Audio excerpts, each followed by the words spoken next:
All right, because I'm too cheap to pay for a StreamYard subscription, there is no intro video. Not yet.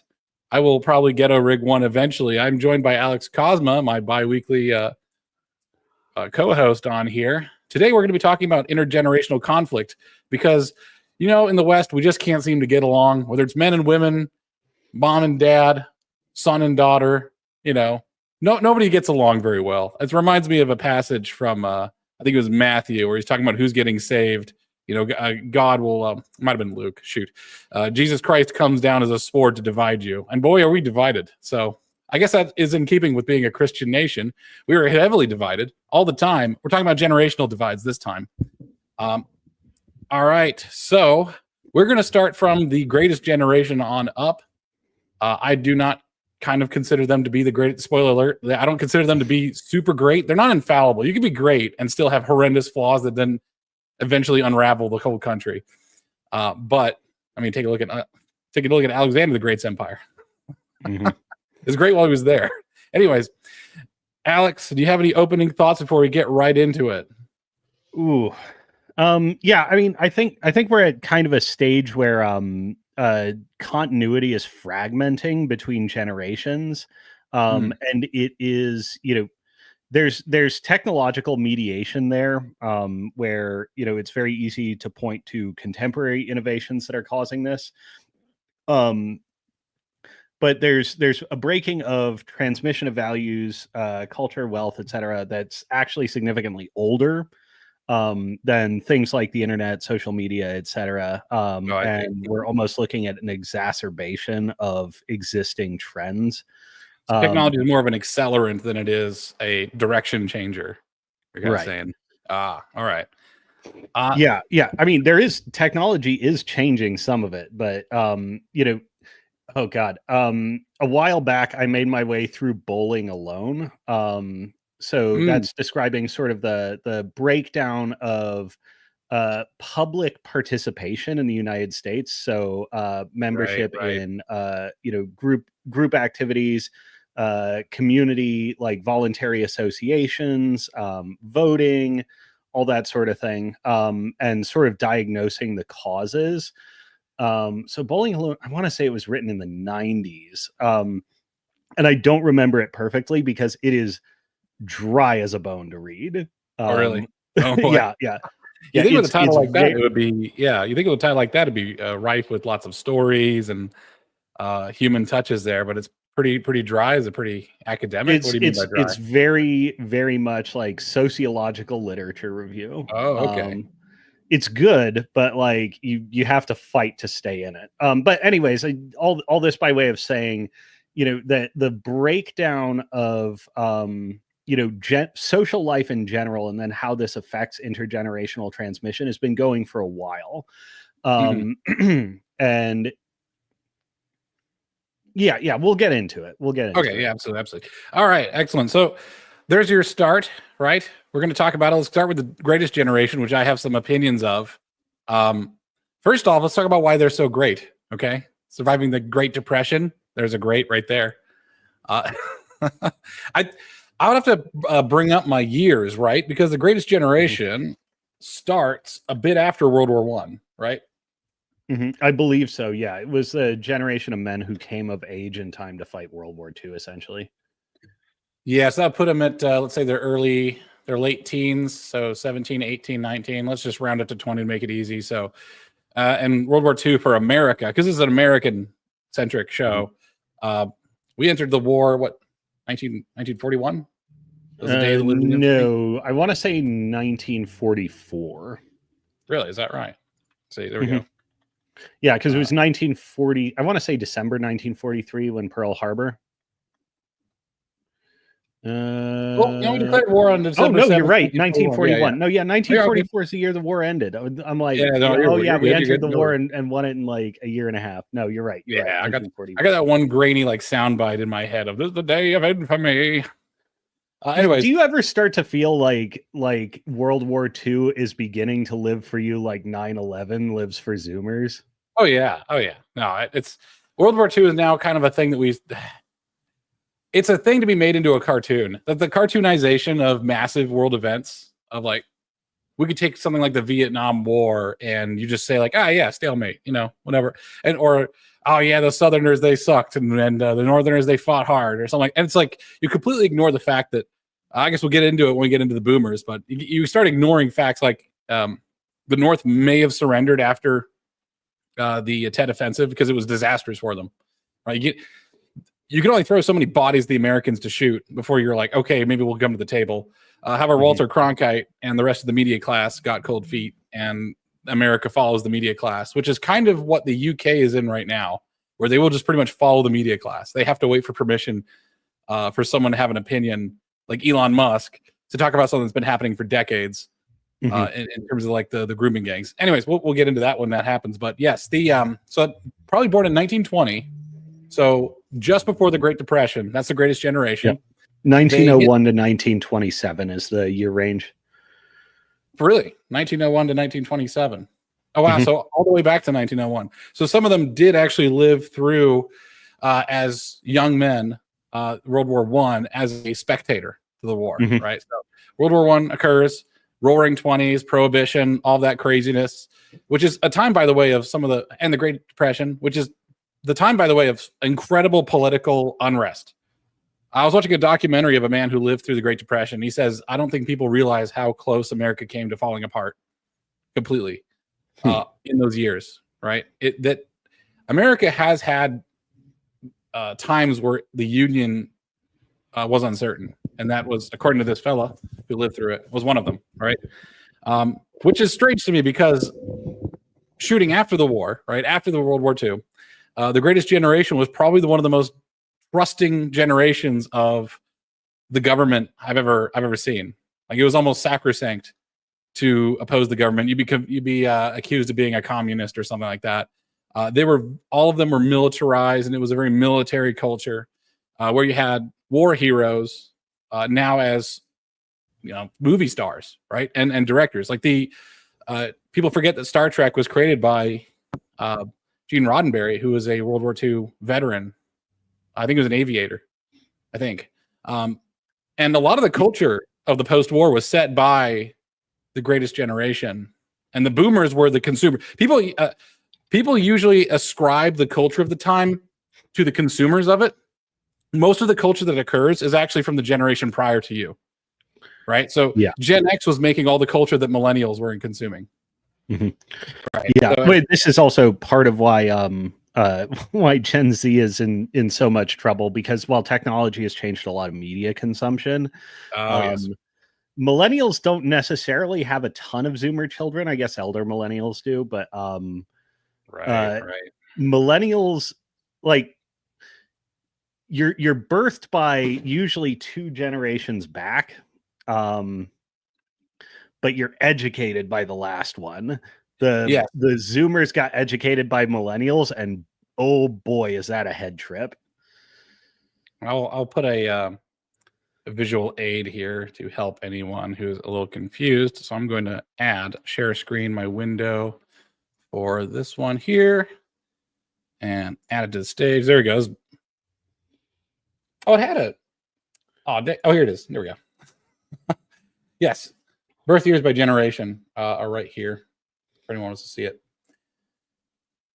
So, yes, the boomers set the stage. Sorry, the Greatest Generation set the stage for the boomers. And I think there's a usual skip, right? Like, it's not the generation just prior to you that has you. It's usually the generation that's prior to that, right? Like you said, the older millennials may have had Gen Z, may have parented some of Gen Z, but I think it's predominantly Gen X that created the Zoomers. So you end up having the Greatest Generation. That's why they're associated with the baby boomers so much, right? Because the silent generation, 1928 to 48, 1928 to 45, would include some boomers, but it would start to get into Generation X as they start getting born in the 60s, mid to late 60s, right? So anyways, there's a bit of smearing there, right? I mean, the generational stuff is a spectrum, and you're going to have some borrowing, but I would say predominantly it's son of a gun. It's not using the right one. It's using the wrong window. Add to stage. This one, the right one. All right, I'm going to boomer here. Speaking of boomers over here, while I add the right screen. It's the same window. It's just the wrong tab of what I want here. There it is. Boom. Okay. That's better. Sorry about that, guys. Anyways, yeah. So the greatest generation, 1901 to 1927, is going to be giving birth to, yes, some of the silent generation at the very early part of the boomer years, right? The 20 years plus. But a lot of the greatest generation is giving birth to boomers, 1946, especially with the war, right? If you take a look at they graph, call it the baby boom for a reason. Yeah. There is a graph actually that I did a video comment to the Lotus Eaters on that showed a steady decline of birth rates. And then there was a slight dip in birth rate and then a massive jump in birth rate at the baby boomers. And then it just continued the same trend of decline. And this decline has been happening since like the 1800s. So to say that we're having a birth rate problem probably stems from the stuff that started in the 1800s, not stuff that's happening right now. Like right now is just the continuation of whatever started then, which is probably mechanization. Anyways, that's a different topic. Yeah, and birth rate is, I think, at this point, like kind of highly overdetermined. And I think it's mostly because people don't set their time horizons back far enough. Yes. Yeah. The time horizon for to weave this back in, the time horizon for generational dynamics is a spectrum, as I said before, but it's tough because you have the culture set, right? So here's I'm going to go with the boomers, or sorry, the greatest generation. Highly militarized, military culture. Everyone wants to serve. There's a picture of some ladies with signs. I should have prepared it. 3 ladies sitting on a step with a little sign that says, "I only want a fighting man." And that was a pretty popular sentiment, right? So women are now gating sex to military service, which is culturally extremely important. So you have this very straight-laced, I would say, conformist type of society where if you are an outsider or like someone who didn't serve, you're kind of on the outs, on the fringe. And this led to, I think, a big pressure pot, right? That led to the baby boomers becoming what they are. The silent generation is silent for a reason. Like, we don't really talk about them that much. I think they helped set the baby boomers up a little bit, but I don't really have any remarks on the silent generation. Just to say on the silent generation, part of the name is, aside from getting one president, maybe they got more than one, but aside from getting Joe Biden recently, the silent generation, part of why they have that name is that they didn't, by and large, leave a lasting cultural or political impact. And this is actually sort of a repeating cycle. I mean, it varies on axes. Oh, really? But okay. At least within modernity, sort of the pattern you'll see is hyper influential generation that is like consigned to quietism, hyper influential generation, quietist generation. That makes a lot of sense. Greatest generation, pivotal. Silent generation, not so impactful. Boomers, super impactful. Gen X, sort of like, we have a lot of cultural impact, but like, do we do or change much? No, not really. And then you have millennials who are like, I think millennials are actually trying to fight boomers for, the worst generation in living memory. And then you have the Zoomers who, honestly, at this point, I don't expect much from. No, me neither. I kind of feel bad. I want to bully them because, by the way, I think what happens. Okay, here's an underlying theory. I think what happens is that these interstitial generations that don't have a lot of effect on the greater culture, I think they live in this area of contradiction and hypocrisy, and they're thinking of, we're just going to wait this out and see what happens, right? Gen X definitely did that, and Gen Z appears to be doing that. They're like, nothing makes sense. I don't want to do anything. Because you'll have Gen Z people saying, and I wish I could see what people's generations were online when I see comments, right? But you'll hear people say like, "Oh, we need more bullying in the world. We need more shame." And then I'll like tell young men of like, you have to get up off your ass, go to the library, study, do something. Like, I need to see you trying. And I'm like, why are you being so mean to me? The whole world is stacked up against me. Why are you being mean? It's like, I'm trying to do what you asked me to do, which is bully. So we live in this like, do we want to bully or do we want to be compassionate? And there's this push-pull between like the boomers and the millennials where it's like the boomers are like bully, bully, bully, and millennials are compassionate. and you end up getting this contradiction. So I know we're going to jump around. That's just a conversation. That's how it goes. There's one thing on there, which is, the generational gripe cycle it is cyclical, and it's more than just, greatest silent boomer kind of dynamics. It's true, actually. It's also that your frame of reference is moving through time as you diagnose these differences. So you and I are both millennials. And like essentially as every different generation comes along, a given observer is entering a different primary stage of their life, and has gained wisdom, experience, insight, and has seen cycles come and go, at least if they're attentive. A lot of boomers did not gain wisdom or insight, but your frame of reference moves, from stages. And in many cases, like talking to young people like Gen Z is almost like you're speaking a different language from them, because you're speaking from a very different frame. Not just in terms of the culture they experience, but in terms of your raw age and experience garnered. I heard this great thing about how you should develop friendships over the course of your life. And what you're looking for is to have, it's sort of a bell curve of friendships you should have, in that, a lot of them should be in your cohort. But you should have some number of friends, over a certain age who are plus or 15 years plus or minus your age. So, the elders that are giving you mentorship and guidance. And then as you become old enough to have anything worth saying, the people that you are bringing up and mentoring, and who are also reciprocally keeping you in touch with the changing tempo of the world. It's hearing this changed my perspective and had me switch to, okay, I should actually start cultivating younger friends. And for me, like, I've been doing tabletop wargaming since I was 10.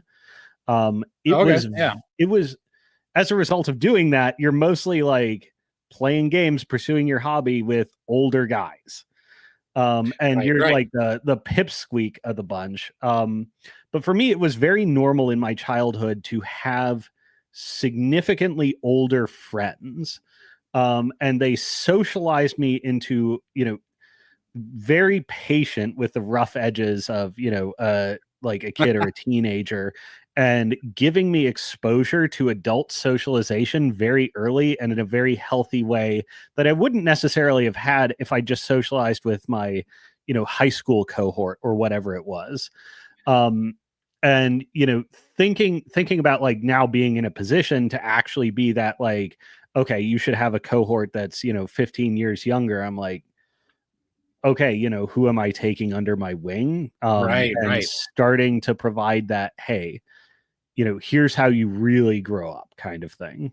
Yeah, I had that when I was younger too. And I think that socializing inside of your age group is actually, when you're a kid, I don't know if it actually has a lot of value, because you're just learning how to socialize from a bunch of unsocialized people. Now, if every kid had that 15-year plus mentor, it'd be a different story, right? If every kid had that 15 plus year mentor, which would typically be an uncle, like your father's younger brother or your second cousin or something like that, then everything would be fine. Then socializing at school would be great. But right now, like, socializing, especially at public school, is garbage, because you're just socializing with a bunch of unsocialized people. So every social skill I learned from public school, I just unlearn. Now, to my credit, you guys could call me gay if you want. I was a figure skater when I was a kid. I was like, from 14 to 15. I was 14 to 16s rather. I was a figure skater. So I had coaches, and one of my coaches was a CEO at an engineering company. He just did artistic figure skating for fun. And his name was John Federline, and he owned this company. And he was a big influence on my life, because he was the first adult that told me, if someone tries to fight you, whoop their ass, because you're going to get in trouble anyway, so just go for it. I've never heard that before. He just gave me like bits of wisdom. As an engineer, I ended up becoming an engineer probably because of him. He said, pay attention to your blue collar workers, because they tend to know a lot about a very small scope of their work. And if you start telling them how to do their job, it's going to go bad. You fight them. However, if you ask them how they do their job, they will actually educate you And this is how relationships work between manager and subordinate across the field. Like a lieutenant right out of the military academy should also do the same thing with their non-commissioned officers, right? And their I mean, like every enlisted man has stories about, like, hot shot butter bars and stuff like that. Like, yep, the butter bar. I went to college and I know everything, and I went to less than basic PT and And if you don't have that intergenerational knowledge, you're going to think you're a hot shot because you went to college. And that's actually what happened after the baby boomers. The baby boomers are the ones that I think the most culturally relevant thing they did, believe it or not, other than the civil rights is probably up there, was federally backed student loans. Because college used to be really affordable when the baby boomers were in place, to the point where my mom said that I could just work my way through college if I got a part-time job. Now, baby boomers are great for being extremely myopic. They think nothing changes and history ends with them. Like nothing changes from their generation. That was not the case when I was going to college. So here's the thing. Low key, everyone, like almost everyone thinks this, and it takes breaking out of. And this is one thing I actually observed, in my libertarian phase, that was, it came to be one of the governing aspects of my thinking, is people have a strong tendency to take the conditions, institutions, and arrangement of affairs during their like key psychological developmental periods as God-given. The music you listen to in high school. Yes, I was about to bring that up. Yeah. And people tend to treat norms and institutions this way unless you consciously awaken to that they are moving. And one of the things for like breakdown, there are generational cycles, but conditions are changing all the time, and often for unique, non-repeatable reasons. And there have been, at least in European history, major changes, particularly around the time of Rome, where there are generational cycles, but this big thing happened which disrupts the cycle. One of the big things that happened that disrupted but here's the thing, the big thing that happens that disrupts the cycle, people tend not to update their mental models to reflect the right. So they're hanging on to the pre-big thing model in a post-big thing world. Working your way through college, federally guaranteed student loans, on and on and on, buying a house, interest rates, etc. All of those things were pre-Nixon off the gold standard, Federal Reserve, pure fiat money, like transition. And this is a principal reason why I'm not a traditionalist. I think traditionalists are pretty foolish at this point because we don't live in that world. If you want to glean value from traditions, that's great. We definitely can. However, you have to adapt them to our current world, right? Like, so take sort of fraternal groups, like fraternal orders, right? If you want to have that generation, the intergenerational coordination or whatever, communication, right? Like that 15-year plus and 15-year minus cohort. How are you going to do that these days? Well, you could go out and just meet people, I suppose, but I don't know if it's not going to be the same way that it was before. Because the way it was before is you'd put a sign up by the side of the road and people just show up. But culturally, people just don't do that anymore. Now we're in high school forever, very few people have associations or major influential associations outside of blood. And even then things like uncles being a major factor in your life are falling away. It's sort of high school forever. Most people just exist solely within their cohort. And it's interesting because it creates, one of the institutional assumptions it creates is perpetual year zero thinking. Right. The way I grew up is the way it's always going to be. And my advice applies to everyone. It's also like, there's no past, there's no future. That's true. We, the French revolutionaries, are obliterating the continuity of time and starting over at year zero, or pick your revolutionary group. Essentially everybody now has the institution or innovation of year zero. Well, I mean, just to return real quickly to the traditionalist thing. Sure. There is value in traditionalists, particularly in what they tell you to destroy. Oh, I see that sort of the encoded mythos of like this is evil, like these things, the Tower of Babel, right? Is a yeah, there's certain things that survive. Yes, you know what? The preservation of things that have survived a long time. I tend to note that the majority of traditionalists that I've interacted with tend to be short-sighted traditionalists. Have you heard this before? I gave a video comment on Lotus Eaters a long time ago that I thought was funny, where I said, like, yeah, the nuclear family is not a traditional value at all. Like, to think that that's traditional value is completely insane. It's as new as the sexual revolution. Extended families were always the norm. It's like, so unless you have your parents living in your house while you have children, you're not a traditional family. Like, you always have a couple of generations in there. And then you have a lot of involvement of cousins. If you don't have cousins coming over every like weekend, you're not really traditional. If they're not very geographically co-located with you, preferably neighbors, it's not traditional. It's just 1950 traditional. So I guess we're saying that there's two types of traditional. That I'm fighting against a traditional that is the way my parents grew up and the way my grandparents grew up, versus the traditions that are perennial, like survive for thousands of years, right? Yeah. You're fighting people who believe they're traditionalists because they are ardently defending the things that didn't exist until yesterday. Yes. Yep. That were, by the way, fortuitous. Like Gen Z will constantly say, like, I just want it as good as my grandparents and my parents had it. It was like, but that was like hitting the lottery. It's like it's like if your dad was a lottery winner and you're like, I just want to live the way he lived. It was like, he won the lottery. The rest of the world was bombed out to hell. And he had a job at the only time where anyone could own land and have zero skills was in the days of like factory work in America post-war. Like, you could just be a complete knuckle dragger and actually own real estate and have a family. Yeah. And all that, because typically unskilled people were not landed, right? And if you talk about traditions of centuries, not decades, were not landed, and they sometimes didn't even have a family at all. They're just like, this woman would just be an au pair for her entire life for this one family that she was attached to, and she would never have kids of her own. Yeah, it's important to note that generational dynamics are cyclical, but again, there are non-repeating unique events that either transform the dynamics or transform the circumstances. Likewise, while the pattern of generations is cyclical at a certain level of resolution, not all generations will have equal outcomes or equal culpability for what happens. And in sort of this set of generations that we're examining, I am going to make the case, and I know you have a bone to pick with Zoomers and Boomers. I am going to make the case later that the Boomers and the Millennials are unique villains. You know what? I'm okay with that.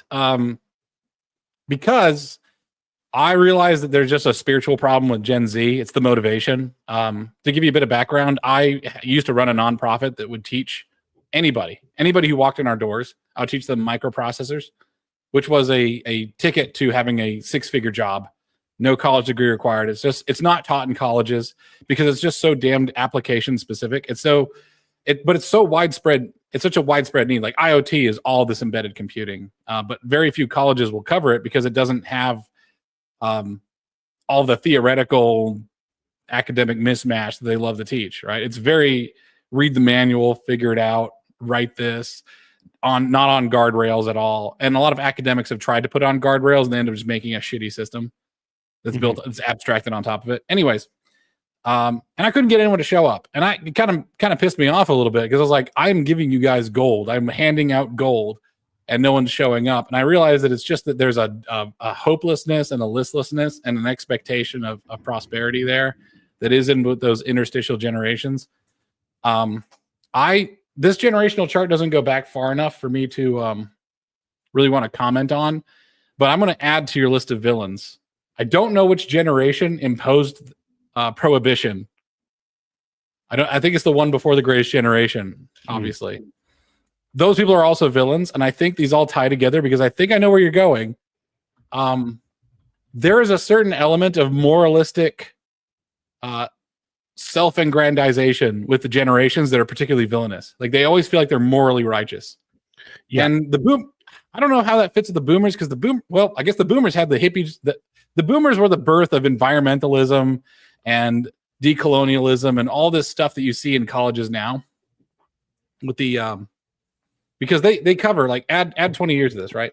So 1966 to 1984, which is a pretty funny year to have your generation end on, was their time of growth, right? When they're in that psychological period of growth. That's when their brains were developing. Up till 1966 to 1984. So that's when the mind of the boomers was being shaped.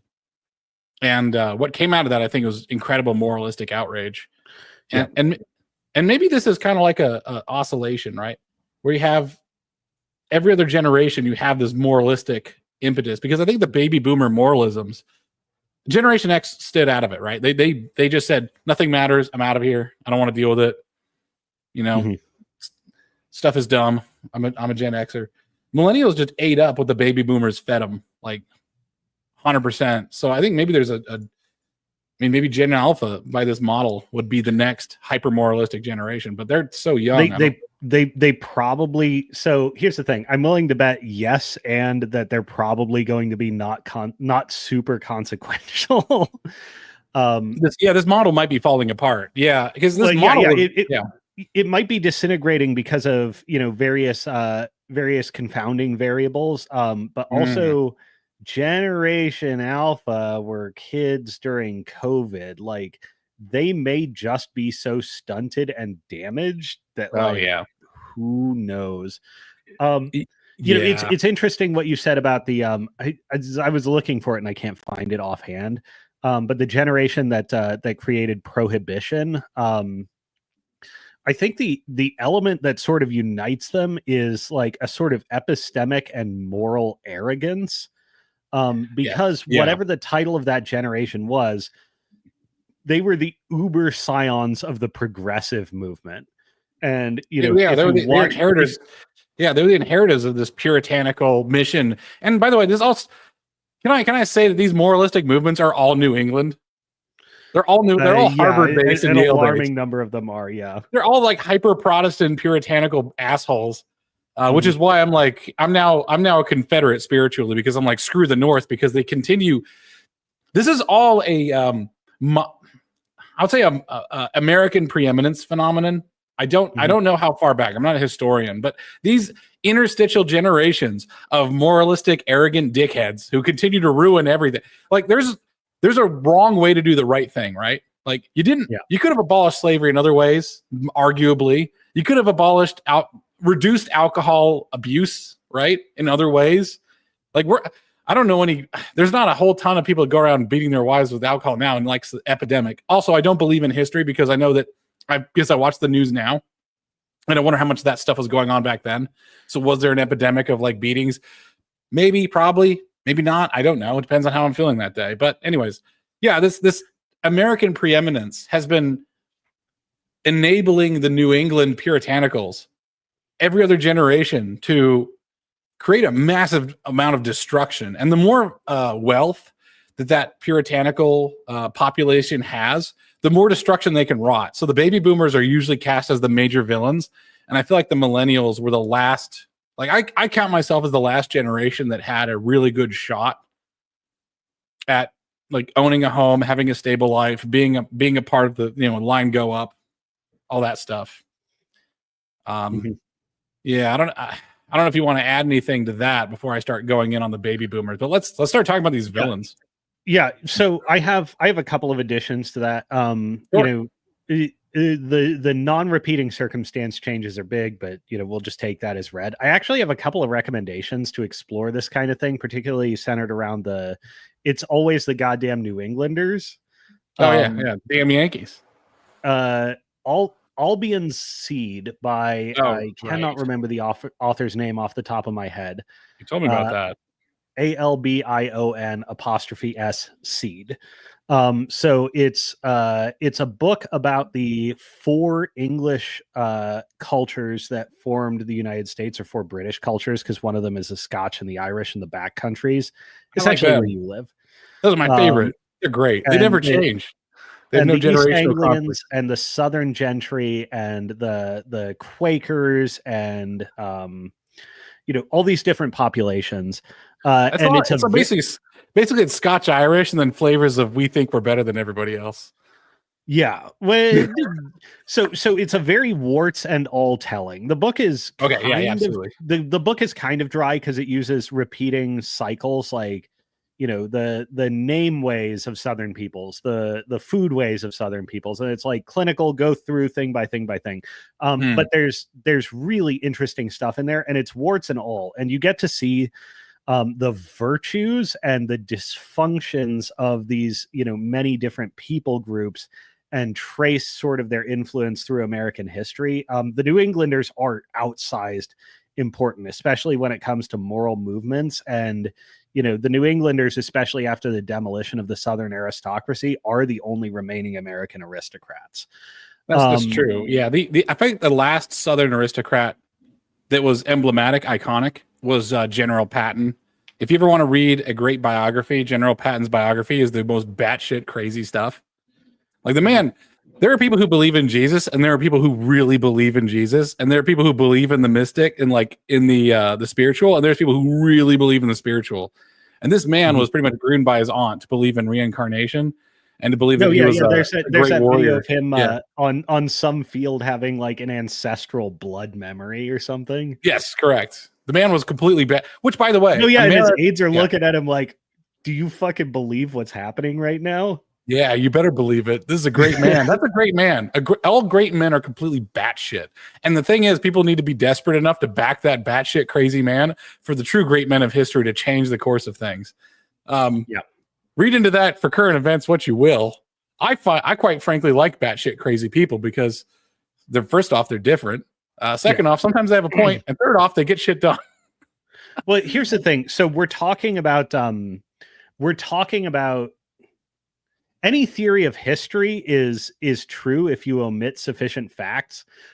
In talking about generational dynamic, we're talking like very high macro, cyclical, and it's very easy to treat these things as sort of exogenous forces or laws of the universe. Ultimately, what each generation should be concerned with, especially if the prevailing tide is villain or quietist, right. Is that in your actual life, the generational dynamics sort of play like this in the aggregate, but your specific life is a direct result of how agentic you are and how well your ideas and endeavors match what the world wants or needs. And you have to be, if you get obsessed with these macro dynamics, you'll go insane. Well, they don't apply. If you're already insane and like brutally enforce your will on the world, whether it be as like a rug salesman or a conqueror, right? That's how you break the cycle that feels inescapable, at least for your particular existence. And I'd say these macro things are really just the result of lots of micro activities, and whatever you do in your personal life can break free of this. So I don't consider myself a part of the millennials, because I don't have any of the character traits. I didn't get along with any of them. My dad was an Asian immigrant from Indonesia, part of a Chinese tribe that ruled the Dutch East Indies. Like I escaped all of the BS of the millennials. I think I tried Pokemon for a minute, and I was like, this is kind of a wasted. I have a discomfort. We have a certain Protestant work ethic, being educated by the English and the Dutch, is that like if something's a waste of time, we just don't like to do it for that long. Video games are like single player turn-based strategy games are a guilty pleasure of mine. That's the only thing I could waste my time on and feel like I'm getting stuff done. Reading into that, remind me never to tell you about competitive Pokemon. It's amazing. You should absolutely never touch it. I will never touch. Well, the thing is, I got into Pokemon cards as a stock market dude because Dutch East Indies. Okay, remember Dutch. We're Dutch. Like the fucking tulip buds, right? That's what we're all about. So I got into Pokemon to try and play the stock market that was pretty much running in our elementary school, and I got rinsed hard. I got rinsed so hard. Like you cannot fight these like elementary school like autists who know the value of every card and know which trades to make and know how to like sell, and they usually have like a charismatic friend. I was like, I realized then that unless you are a master of a game, you should never put money into it. And I got rinsed hard. I got rinsed hard. And And I went to the Pokemon movie. I never got my friggin' golden Pikachu. I'm so pissed. 6 to 8 weeks, my ass. Sent a letter in. Anyways, yeah, that didn't turn out, but that's okay. You walk away with your head high. There's a Rudyard Kipling poem about that. If you can walk away from the tape. So there's actually a video game competitive format. It's excellent. I had some time actually, like particularly during COVID and taking, like, not being able to do wargaming, getting into that a bit, but oh boy. These are uniquely millennial things, like our times and circumstances. Well, the thing is, I guess what I'm saying is that, like, socially, you can excuse yourself from your current generation socially if you want. All you have to do is look at what everybody else is doing and just do something totally different. Except the problem with being, reactionary, defiant, or strictly countercultural is that essentially, whatever the generational norms are still living rent free in your head. Like, right. Well, yeah, I guess that's true. The way out is actually excuse yourself from the dynamics and just do what you want to do. Yeah, that's a better way of putting it. Yeah, I like that. Yeah, exactly. Yeah, my assumption was that everyone's doing the wrong thing, and that's not necessarily. Yeah, being contrarian. True. Yeah. Well, I mean, we've talked about this in the past, like economically, the natural trajectory of human beings by and large being left unmolested is actually to accrue capital, to make the world better, to be, right. Over the course of their lives, to develop skills, to build things, to raise a family, et cetera, et cetera, et cetera. The natural material trajectory of human beings is upwards unless interfered with. I would agree with that if the human beings are able. I don't know. I feel there's a threshold, right? Like, it's the difference between an exponential function where the base is 0.999 versus 1.0001, right? There's a threshold. But I agree with you largely. Like, rational actors of a good mind, with a good family, because family kind of smooths out the errors. Everybody has that one uncle who's a bit of a screw up, who the family bails out all the time. Everybody has a brother who's like that. I hope you're bailing him out. I got one. I finally yelled at him into getting a real job, and that is as a garbage truck guy. His IQ is 127, but his work ethic is terrible. But he's loving throwing garbage around. He's like, I've never been in better shape in my life. I'm like, good for you, brother. You're living your best life. Which is why I don't really give a rat's patoot about IQ. Once you're past like 110, it's all the same to me. Like, your IQ could be as self-defeating as it is helpful to you at that point. No, yeah, and there's every indicator that it actually makes your life worse measurably unless you're using it in like. Well, unless you've essentially developed the ability to be self-generating, which not a lot of people do, and it's like, what do you mean by that? Self-generating, an effective creator of your own discipline and of your own moral responsibility. Yeah, that's why a God figure is really helpful, because, or some idealistic figure, a distant role model almost, like. Yeah. So I'll put this one way, and we'll circle back to the boomer stuff. I'll come back to my other recommendations later. Sure. When I say self-generating, it's going to sound a little bit weird, but to be self-generating is essentially to be a kind of Nietzschean Superman, i.e. you are capable of generating your own discipline and your own internal moral and epistemic responsibility. This means to transcend the circumstances and the things around you. Morality and systems of belief are generally like training wheels on a bike. They are there to hold you up and teach you frameworks of ideology, the movements that it takes to move through the world appropriately. But if you go outside these are here to prevent you from falling over. And then you learn to ride a bike, and you're significantly more mobile even than you were with training wheels, because you have internalized the movement and you have the ability to, cut down on friction, turn at different angles and stuff like that. Like, you are essentially self-generating at bicycles. Well, it's knowing like when you need bumpers, right? It's when you need the training wheels, right? Especially as your mind is developing, which is why we're so strict on young people in terms of discipline. It's good to be really strict. one of the failures of Westerners, I think, is that Westerners live their life in reverse, where they like their childhood is like a retirement where everyone's just having fun. And I'm like, this is not the time to be having fun. You should be as strict as you can manage within some iterative finding the right answer is not philosophical. It's almost like getting artillery on target. You're over, you're under, you're closer, you're farther. Once you've hit that sweet spot of like, okay, this is just arbitrarily because our tradition says so over generations of iterative child development. This is how strict a child should be. This is how strict we should be on a child and how much discipline they should have at this age. Which is why you have arbitrary limits in, say, Judaism, right?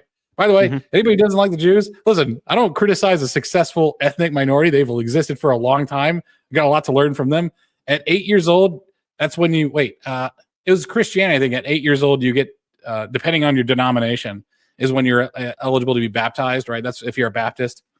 I think if you're Catholic, it's just whatever. So 8 years old, you have morality, essentially. Why that number? It's just an arbitrary number, but I think they just found it iteratively. 13 years old, if you're a Jew, that means you're now a man, which means you can take responsibility for yourself. That was also arbitrarily chosen, but it was iterative. Like iterative and arbitrary tend to get confused for each other. Yeah. Arbitrary and adaptive are not antonyms. Yes. Oh, that's a good point. Yes, it is. It is extremely adaptive to be arbitrary, which is why when I hate these generations that come through and start breaking down the arbitrary traditions that have been handed down for hundreds or thousands of years, it's a bloody disaster. Yeah. So I just on the arbitrary and adaptive thing, it would take me way too long to look up the clip. But if you want a mind bender, Brett Weinstein at one point makes the case that yes, circumcision and not circumcising are both evolutionarily adaptive for different circumstances and persist because they are effective within the bounds of their domain. Well, yeah, we have soap now and stuff. Yeah, I'll look that up. There's the thing is there's a time for everything and there's a time to live a certain way. So I am traditionalist in that I listen to my father and I do what he tells me to. He is like how like England believes that their king is chosen by God, right? So if you believe in a God, and I hope for your sake that you do, everybody else out there, if you believe in a God, he chooses people to be your leader. And the English believe that's their king. But you could make a pretty good argument that that's actually also your father. So my God has chosen me to be born of my father, so I should listen to him. Unless there's a really extenuating circumstance, he's my master. So just arbitrarily, go ahead. That's interesting because that gives that's something I've been struggling to articulate for a long time. They say the maxim of a parent is, your conduct should be such that if your children could have chosen who they were born to, they would choose you. Correct. That articulates the responsibility of children to their parents. Which is act as though you could have chosen, the perfect mentor and parents for yourself, and you chose these ones. Yes. Yeah, absolutely. And before any atheist says like, well, what if my parent is abusive and terrible? It's like, sometimes you get barriers and things you have to overcome. Maybe you're a strong kind of person who can overcome it. And we all have choices of who to follow and when to leave. So it's never been codified. So that's a gap in our tradition, I'd say. Yeah, just cycling through that. There's.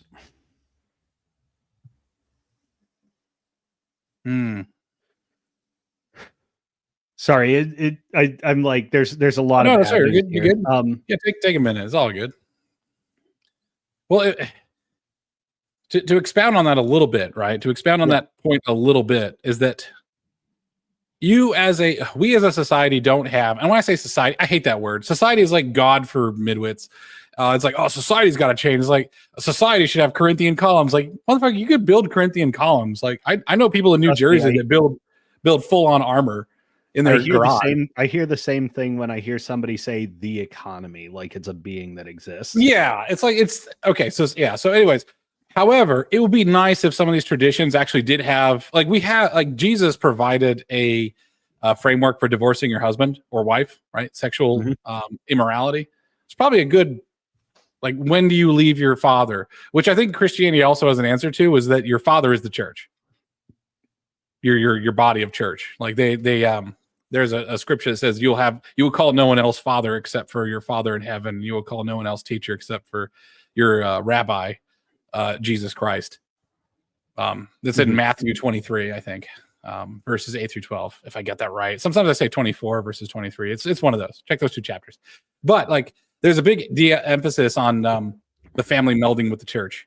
So they become one, and that's how they overcame that, I think. But anyways, we're getting off topic. Okay. So tell us about I do remember it, by the way, now. Oh yeah, go ahead. Yeah. Which is that moral understanding, like when your church or your father or your other moral influence is not just an external thing that's enforcing, rules and behaviors on you, like the bike training wheels are, when it is withdrawn, but you now have the internal father, the internal church, etc. Yes.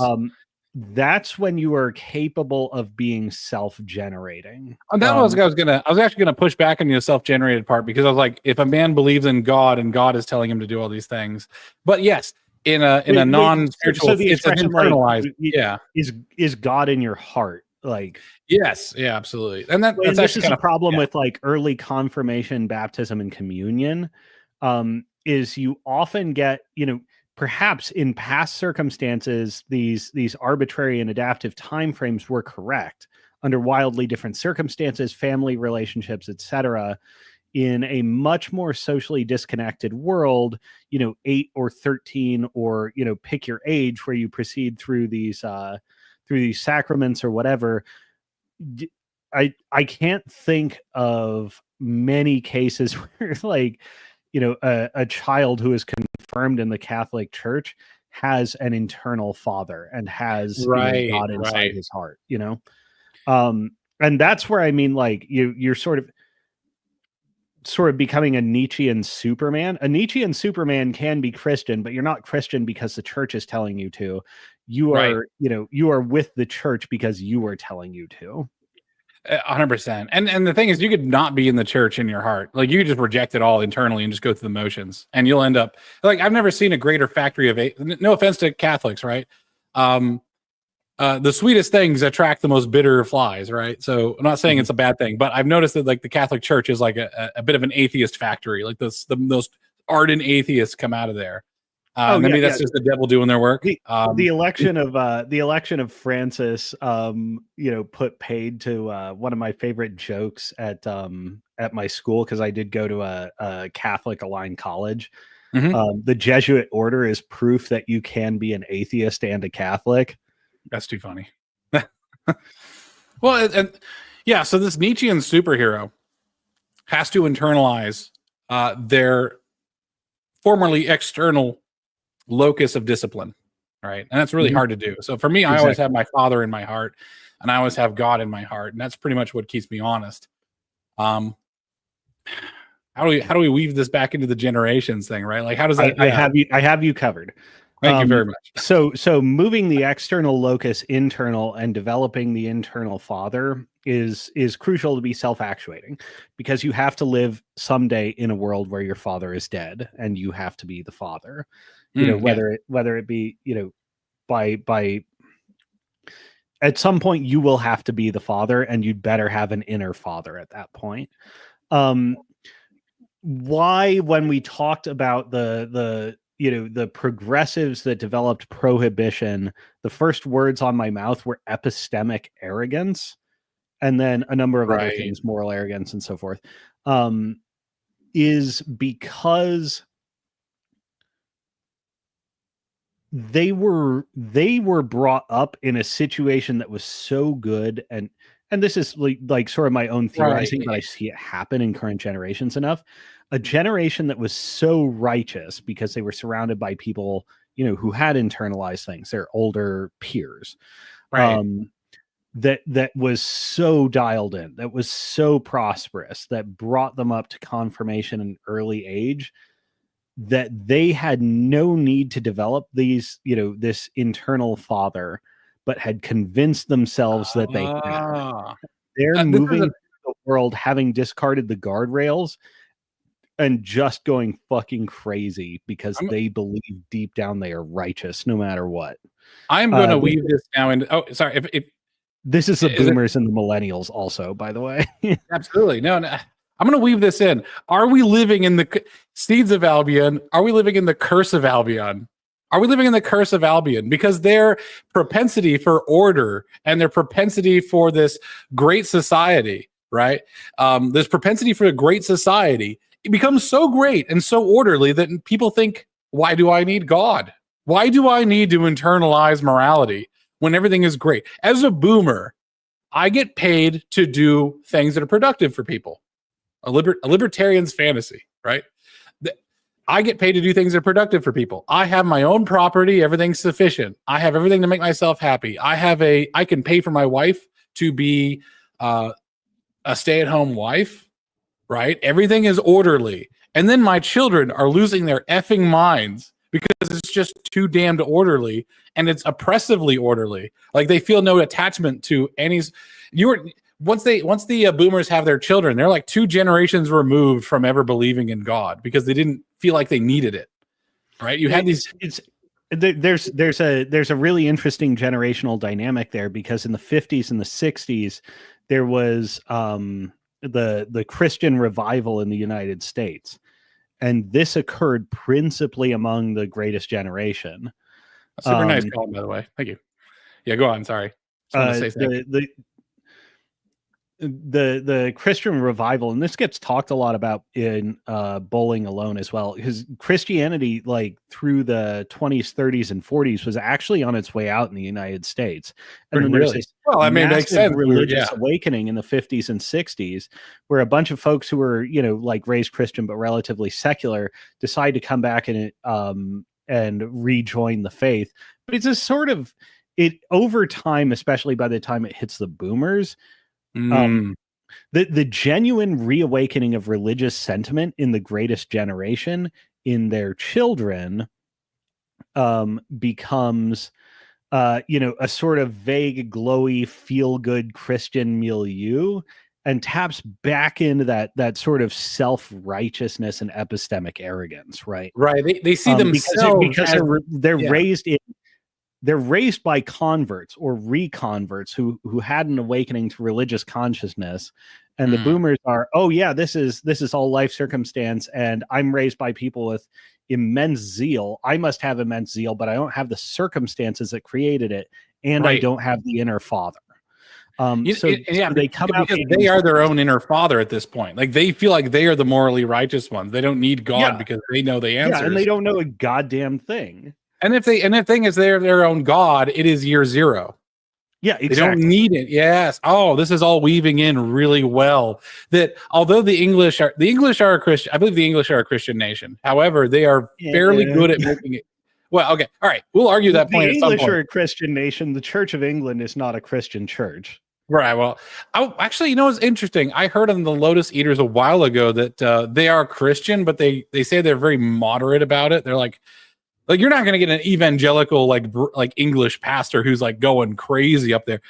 If anybody doesn't know Sam Kinison is a comedian from a long time ago, and he was an amazing man. He's a beautiful man with a beautiful voice, and he was a Presbyterian pastor, and that's what a pastor was like.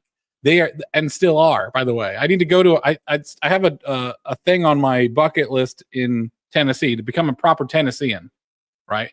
First off, I need to cultivate a proper Tennessean accent. I feel like it's pretty good, but I don't want to put it on YouTube just yet until I practiced it. Second is I need to go to a tent revival. And I want to see what these guys are about because I think it's going to be a lot of fun. I think it's going to get the spirit. But no one in England's going to be doing a tent revival, like absolutely ripping it. They're very moderate about it. And I feel like they're not fully on board with Christianity, although I think they do it. Maybe did they do it because they're expected to? That seems like a very English thing. Like it's just part of their tradition. Someone told them to, and they just do it. I sent you the wrong link in the Twitter chat, but I sent you the right one just now. It's Yes Minister for the Church of England. Oh, okay. I don't see anything in the private chat. Did you DM it to me on Twitter? Oh no, I did. Okay. All right. Do you want me to put that on, or do you want me to watch that later? Go ahead and throw it up. All right, I will try. All right, vamp while I boomer it over here. I'm going to boomer it so hard. Okay. Yeah, I mean,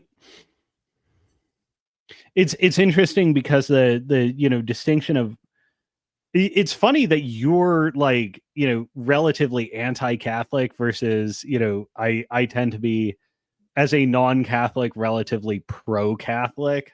And I think a lot of it comes down to anti-fragility and the relative durability of the institution. Yes, I don't believe institutions are durable. Well, that's the thing. Like, the Catholic Church is like 2,000 years old, but in order to be like durable for 2,000 years, you actually have to be capable of growing. You essentially have to be a living organism, not a static built one. Right. That makes sense. And I think by Lindy's law, the Catholic Church is very likely to survive. But Church of England. All right, I'm gonna try this out. I'm gonna mute myself. I encourage you to mute yourself as well, and we're just gonna rip it. What's a modernist in the Church of England? Well, the word modernist is code for non-believer. You mean an atheist? No, Prime Minister. An atheist clergyman couldn't continue to draw his stipend. So when they stop believing in God, they call themselves modernists. How could the Church of England suggest an atheist as Bishop of Bury St Edmunds? Well, very easily. The Church of England is primarily a social organization, not a religious one. Is it? Oh, yes. It's part of the rich social fabric of this country. So bishops need to be the sort of chaps who speak properly, know which knife and fork to use. The sort of people one can look up to. So that's what Peter meant when he said that Canon Stanford's wife was eminently suitable. Of course. Cheers. Is there really no other possible candidate? Well, not really. There are a couple of better jobs available recently, you see. What's better than a bishop? A rook? Oh. Very droll. No, well, the Dean of Windsor is a better job, or Westminster. Such preferment enables one to be on intimate terms with the royals. So being a bishop is just a matter of status. A question of dressing up in cassocks and gaiters. Yes, though gaiters are now only worn at significant religious events, like the Royal Garden Party. Well, the church is trying to be more relevant. To God? No, of course not, Prime Minister. I mean relevant in sociological terms. So the ideal candidate from the Church of England's point of view would be a cross between a socialite and a socialist. Precisely. I want to pause there for a second. You're muted still. Sorry. Oh yeah, we can let it go there. I think you get the idea. Oh, okay, yeah. All right. So I have a theory. That's extremely damaging to the European mind. If anyone's anti-Euro, they're going to love this. If you're pro-Euro, please pay heed and then try to adjust your personal life. As we said, the actions of the individual can actually counteract society. I think that the Catholic Church in Europe had been institutionalized by the local sovereigns of whichever places they were to essentially keep people in line and keep people obedient. And it makes a lot of sense for the English to turn the church into an institution that is very English, to promote English values, garden parties, that sort of thing, versus actually going to God. Because God is this direction, and then man is this direction, right? Mm-hmm. So you'll notice that things start to de-emphasize God as God, as they become more secular, become more pro whatever institution is already there.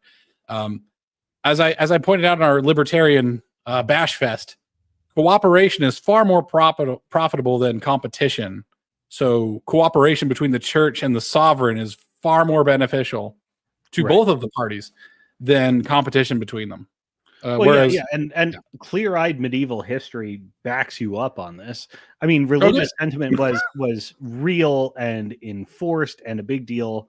I think in the past I've recommended Through a Distant Mirror by Barbara Tuchman, which is a history of the Middle Ages, particularly in France, mostly from the perspective of a particular historical figure who matches, like, he's kind of an emblematic figure, all things considered, Enguerrand VII of France.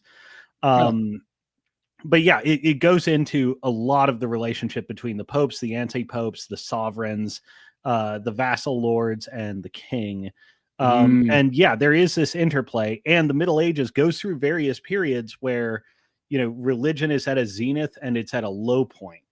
Sort of the important thing about the Catholic Church is,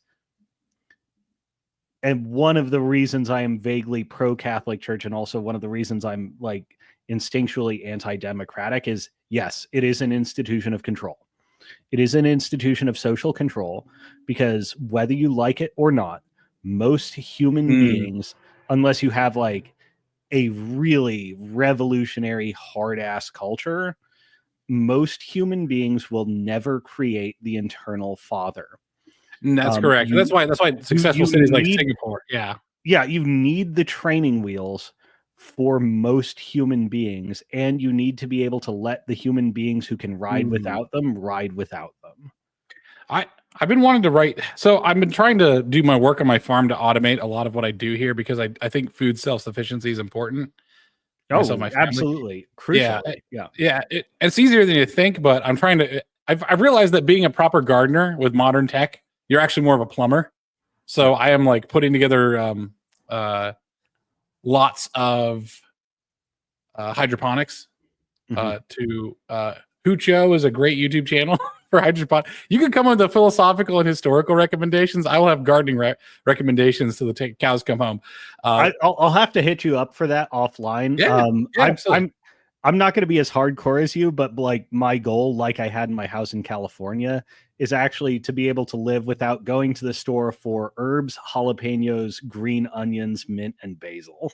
Easy peasy. Green onions, I'm still dialing, and I'm having a lot of issues with like moisture levels and dryness. Propagation.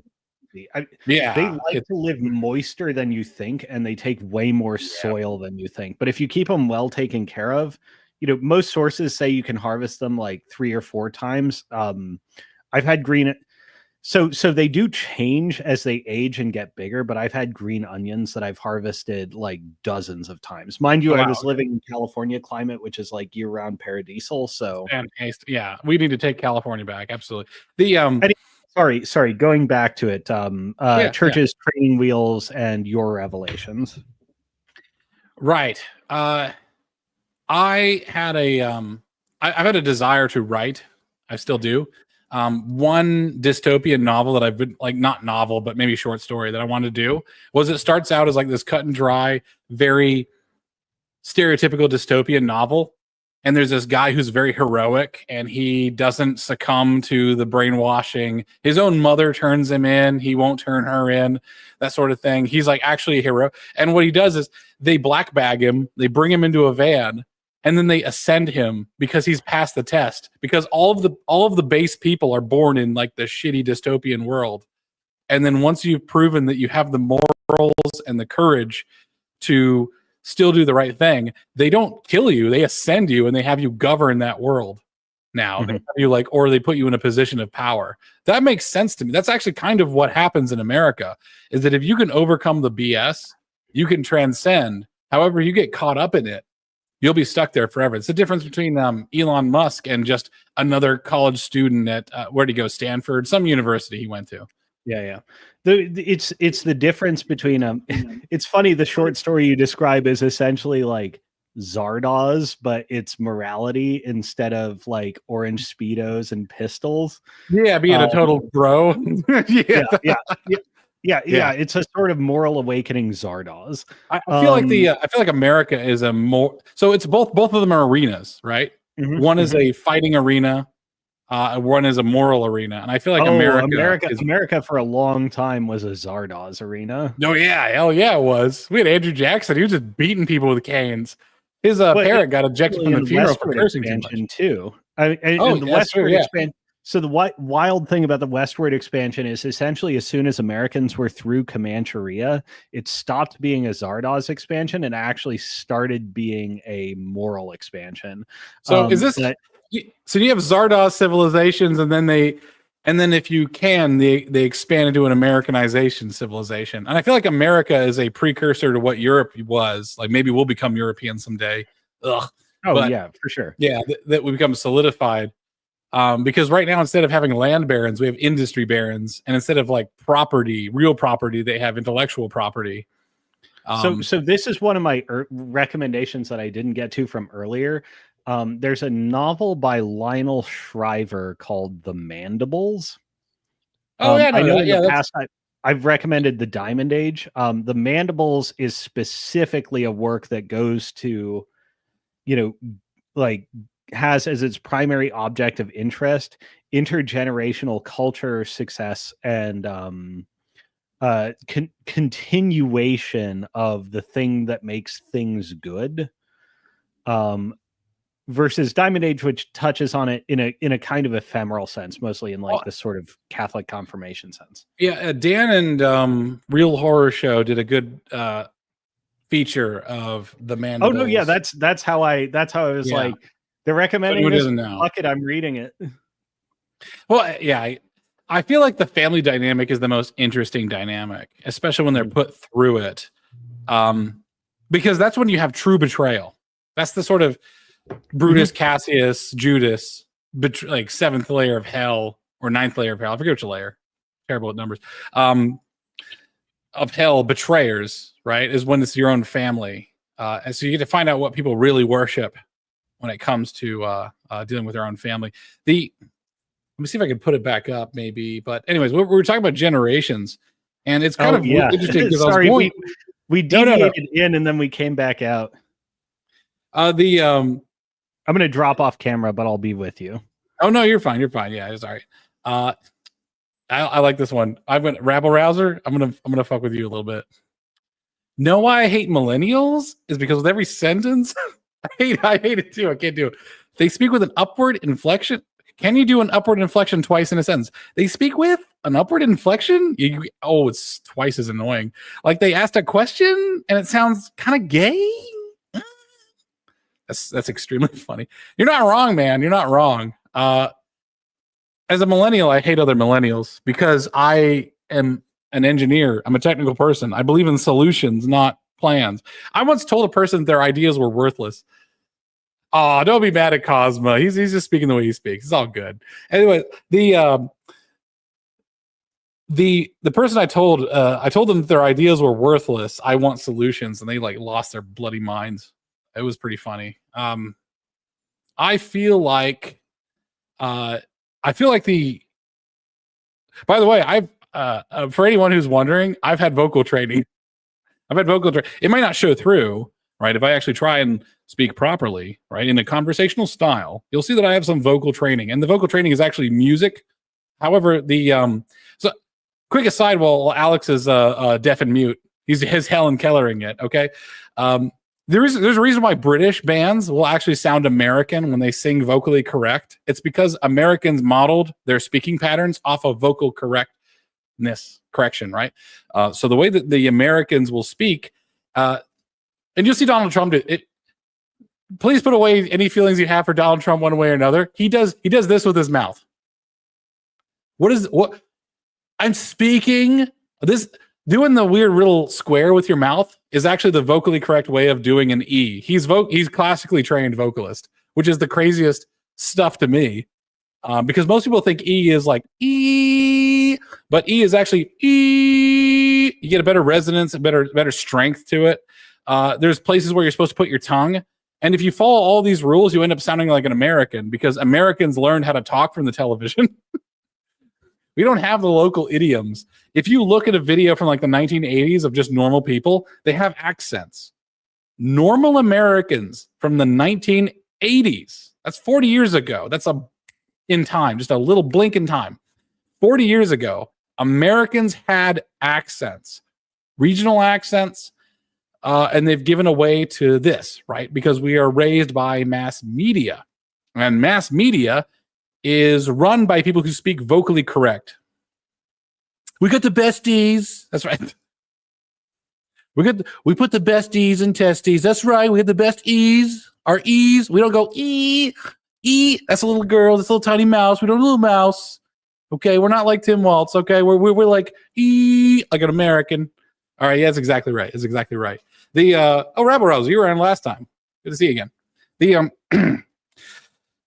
The American identity, right? The American identity is absolutely crazy because we are an engineered people.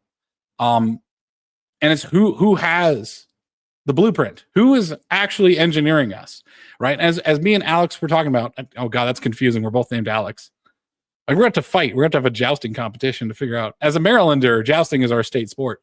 I'm an actual Maryland man, not the fake Maryland man. We're going to have to have a competition who gets to be Alex. I'll probably just change my name. My middle name is Daniel. I kind of like it. My father wanted to name me Max, which would have made me Max Manasseh, which I think would have been really funny, but not the best name. Max Manasseh. Oh my gosh, that's too funny. My wife probably wouldn't argue with it though. Anyways, the American people have been an engineered people, especially since the days of. I mean, there was mass communication at the Revolution with the printing press. It was actually the people with the printing presses that got to determine who an American was. It was the craziest stuff. And then it was, and then we talk about FDR on the public radio, like the mass radio. And then we talk about the boomers who are pretty much just raised by their televisions. It is the craziest. And going back to Alex's point that yes, we do actually need kind of training wheels, like whether it's the Catholic Church or whatever else. My only like resistance to the Catholic Church being our moral training wheels is that it's not American. Okay, because it's in the Vatican, it's not American. And people need their own training wheels. Like, you come to Singapore, you're going to get treated like a Singaporean, which means if you spit gum on the sidewalk, we'll gladly cane you, which I think is funny. I wish they would live stream it. I kind of want to go as a tourist and like ask if I can voluntarily be caned.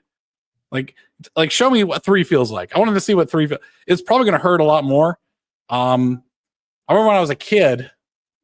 I don't want to get dark. It's a fun memory for me because I'm crazy. But as a kid, my dad did hit me with a television antenna, and that hurt a lot.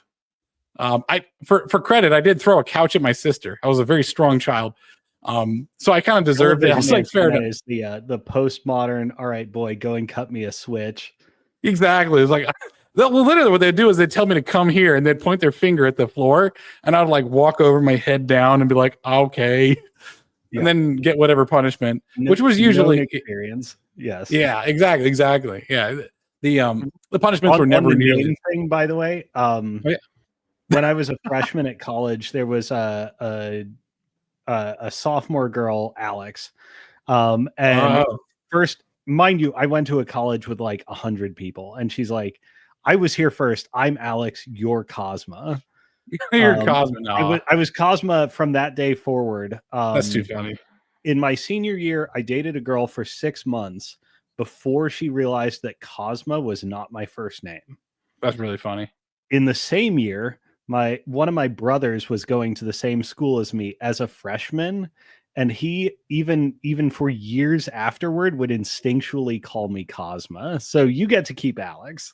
Okay. Really, that's really nice. I may call you Cosmonaut if you're like going way off the deep end, but sure, you haven't yet. So, yeah. Anyways, what I was just saying is that we do need some barriers, right? And I feel like maybe fraternal order is the way to do it. Americans are an emergent people, right? We tend to we were an age of mass communication, but now mass communication has been democratized. Is it going to be a Tower of Babel that undoes us? Well, one of the biggest problems with the web is not the web part; it's the worldwide part. Yeah, I have. By the way, I'm a big India defender on Twitter because you guys get really mean sometimes. Okay, this is like fun racism and there's like mean racism. However, I would like a lot of countries. As a man who run a website, I'm okay with Russia and India being like just off the World Wide Web, like just sequester them. The BRICS can just have their own internet. I don't need China either. I remember back in the Clubhouse days, one of my favorite things when we had a real strong international group and somebody from like who is not from a group that you don't usually associate with being super online was asking them how they felt about American cultural exports and American cultural imperialism in the age of the internet. And I remember on 2 distinct occasions having a Bahamian and a Kurd beg me like, please, America, please stop. Yeah, no, we're not going to stop. We don't. America doesn't stop. Unfortunately, it is the way it is, right? Like, I would love it if there was just culturally American internet, and there was just a couple of websites that were whitelisted. And I feel like internet traffic should be a thing. To me, internet traffic is a lot like maritime traffic. Like, you should be able to regulate it. Yeah, yeah. Well, there's that thing too with Twitter's algorithm being ruined by slop merchants, and it's mostly people from markets for whom a Twitter paycheck is like outsized important. Absolutely. And, you get engagement farming. I mean, I think I've said this before. No, I haven't said this on this cast. I think the future of the internet is actually going back to the domain of walled gardens. Things like DDoS attacks and stuff like that. Like, if you start toll gating the whole internet and charging like a couple of cents or a quarter, for access in certain domains, like, you will substantially improve the internet. And I think the French will be significantly better off if they have, if the French exist in a primarily French internet, and there's a low tariff wall, but traversable tariff wall for ordinary people that's like non-bottable because the cost of access is high enough, to things like American sources or English sources or German sources or Chinese sources, or sources from the Bahamas or sources from Kurdistan or whatever. One of the issues is automation and how cheap technology makes access. And if zero is a special number, especially when it comes to costs. Copay is so important for medicine, because you have to have something that gates unlimited usage. And I think the internet is in sort of this immature phase where unlimited usage is allowed, and we haven't developed toll gates. I mean, things like locals or Substack or subscriptions, I would actually like to see kind of proliferate, but I would like to see the number figure come down, because I think it is functional to grab a global audience for a toll gate fee. I think, and the problem is that you get cultures that get. I mean, my sort of way of thinking was affected by the Pareto distribution, right? That whoever is slightly better is going to take everything, right? Well, and that's why you have American YouTubers and American podcasters predominating, because podcasting, with a slight exception of Adam Curry being in the Netherlands, but they're still speaking English. Large American. They're still catering to an American, largely American audience, right? So, and this is kind of part of not just American audience, but American creators first and foremost is the important thing. If you're listening to this new media, you're primarily hearing American voices, even if you're in Kurdistan. Right, absolutely. And the thing is, like, you have these other countries like India. So the Indian botters on X, you have Inevitable West and stuff like that, who's like, the profitable avenue is, I am an Englishman. And like, sure you are, buddy. It's amplification, right? They end up amplifying. So, and the amplifiers are going to come, and it becomes this exponential thing until all the cultures are washed out. Which is why it's kind of dangerous for Americans to coexist. It's dangerous for whoever is the cultural dominant force to exist on the internet, because they'll end up dominating and homogenizing everyone else, for better or for worse. Like, I don't know the whole history and extent of it, but it seems like America for the last like 20 years, probably 40 years, maybe longer than that, has been exporting its values and destabilizing governments everywhere, so that no one can, which is why I kind of go easy on Africa and South America, because it's kind of hard to say, like, imagine if George Washington just got assassinated and then someone was counter signaling Benjamin. The exact number, by the way, is 77 years. 77, yeah. Okay. Does that correlate to what year does that start then? 1948, founding of the CIA, and then the CIA taking its first affirmative regime change action, and it's George Kennan's something political warfare memorandum. Oh, I see. Yeah. Essentially talking about the rigging of the election in Italy and the need to develop the need to do asset development around the world. And things like Voice of America and Radio Free Europe and stuff like that. Oh, I see. Where imposing cultural hegemony became a State Department agenda. Well, and there's an interesting new dynamic coming up now because I predicted this maybe 6 months ago. I forget when I said it on my X account. I just said the phrase economic jingoism, where instead of using like these covert means, America can just use their economic power to create horrendous conditions in another country. So the unrest causes a regime change, and rather than propaganda, so another propaganda war, it's an economic war. Which, I mean, at least it's kind of like easy on its face, like it's at least more open. But yeah, it's the influence of the biggest influencer is the only influence that matters, and everyone else is just gonna follow. There's no, even the counter signaling is American. Like they'll slap a Turkish veneer or a Saudi veneer or whoever veneer onto it, and it's just a laundering scheme for what is American influence. So it's probably good for, and the American influence. This is go ahead. Yeah, go ahead. This is where we come back to sort of the non-repeatable, dynamic changer events. The internet is one of them, but again, hearkening back to Bowling Alone, the changing of religious culture in America, sort of the moral self-righteousness of the boomers and before them, and then proceeding into the current era, the moral self-righteousness of the millennials. You do have technologically mediated shifts. Right. And the internet is the latest technologically mediated shift. One thing we talked about in the pre-show is, and sort of that 15 years on either side bell curve is, you have now for the first time, people are primarily consuming media created by their own age cohort. Or very close proximity. And they're not under control of an agency, right? Because you'd have the Beatles influencing people of the same age, similar age of the Beatles, but it was record labels and stuff that would control. I just want to be clear on that before someone complains.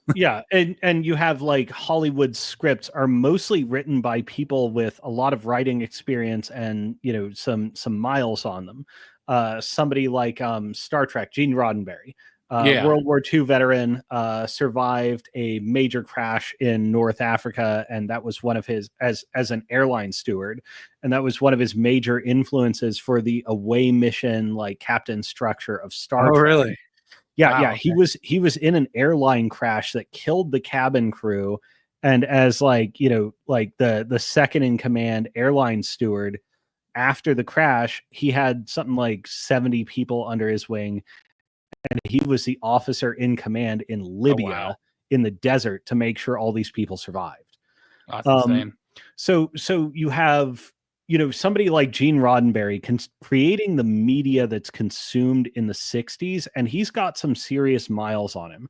He has real life experience and is tailoring for another generation. And you look at people like Oprah Winfrey or Whoopi Goldberg, who both name Star Trek as a major cultural influence for them.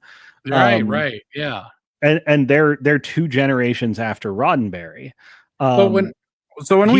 He provides that real life experience versus now, particularly if you associate at all with Generation Alpha teenagers or children, they are mostly consuming content created by younger Zoomers or by their own age cohort. And most Zoomers only consume media created by Zoomers. So we're going to end up seeing the same dynamic that you see on like public school grounds happening at large with the culture. It's the technological mediation creating a perpetual year zero or a perpetual, high schooler mentality. Yeah, it's going to be. I feel like there's so I have this image in my mind of the meme of like the 5 or 6 black guys behind the couch of like the one white lady. Yeah. And I feel like each of them has a little sign, and the lady is like Western civilization. She's about to get absolutely reamed.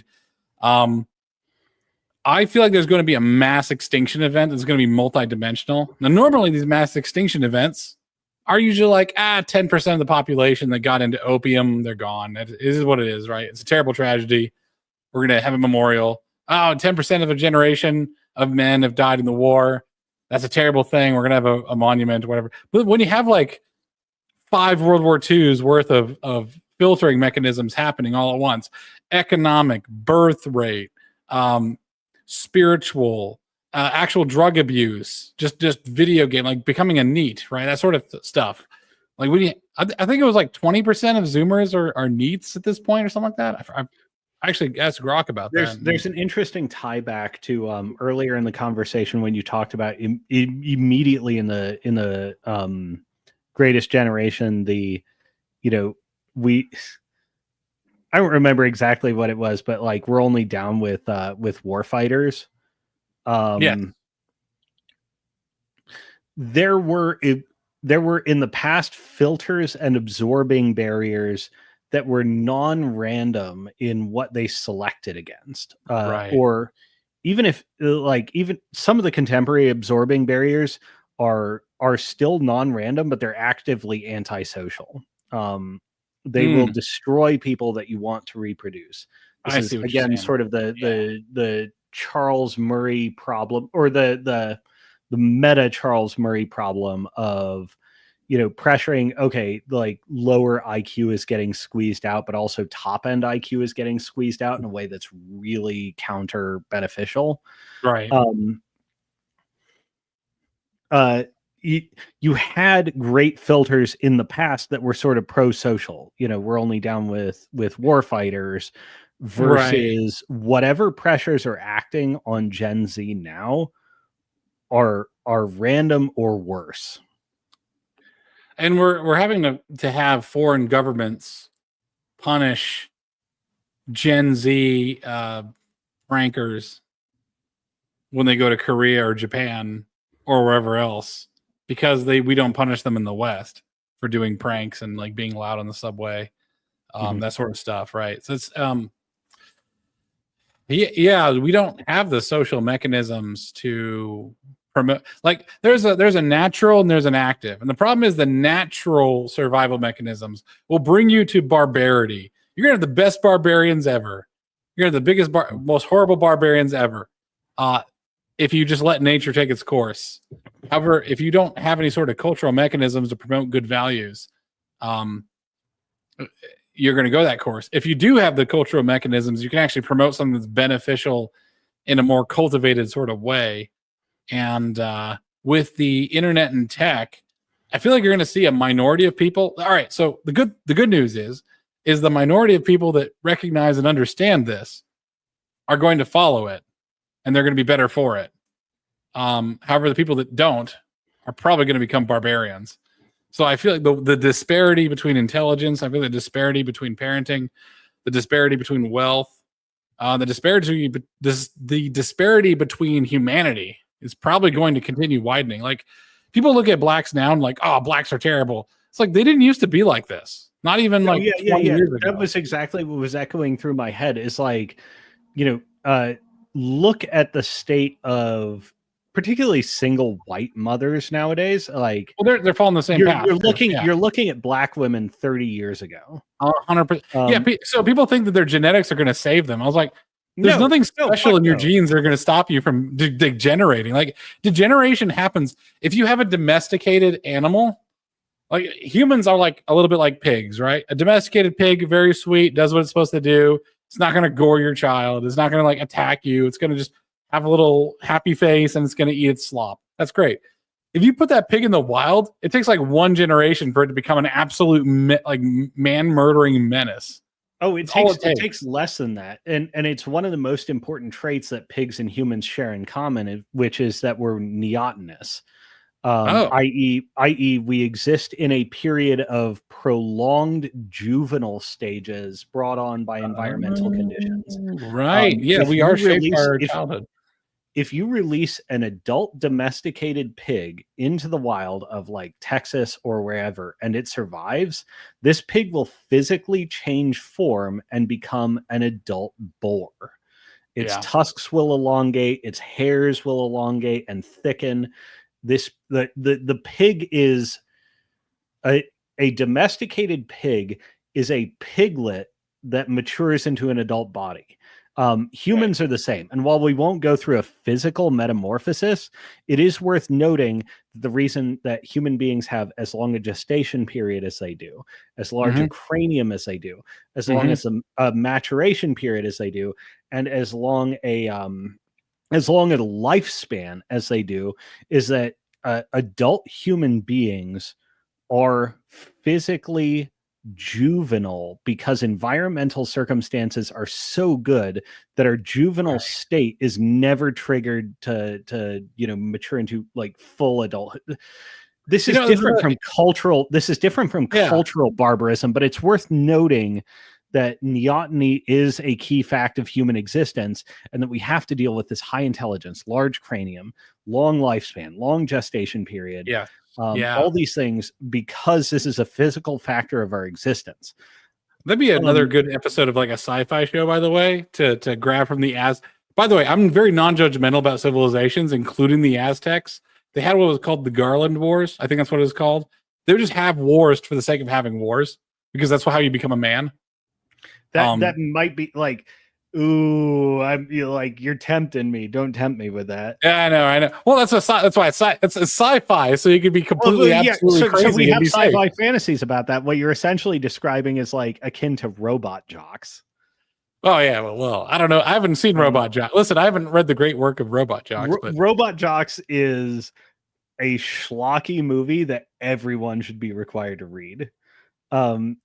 Do yourself a favor and watch Robot Jocks. I will do that. Okay. Is that the one with Hugh Jackman in it? No, it is not. No, that's the one where he's like a boxer with like robot. Oh, Robot Jocks is the old one. Okay, I got it. Yeah. Watch that's Robot Jocks. Warrior.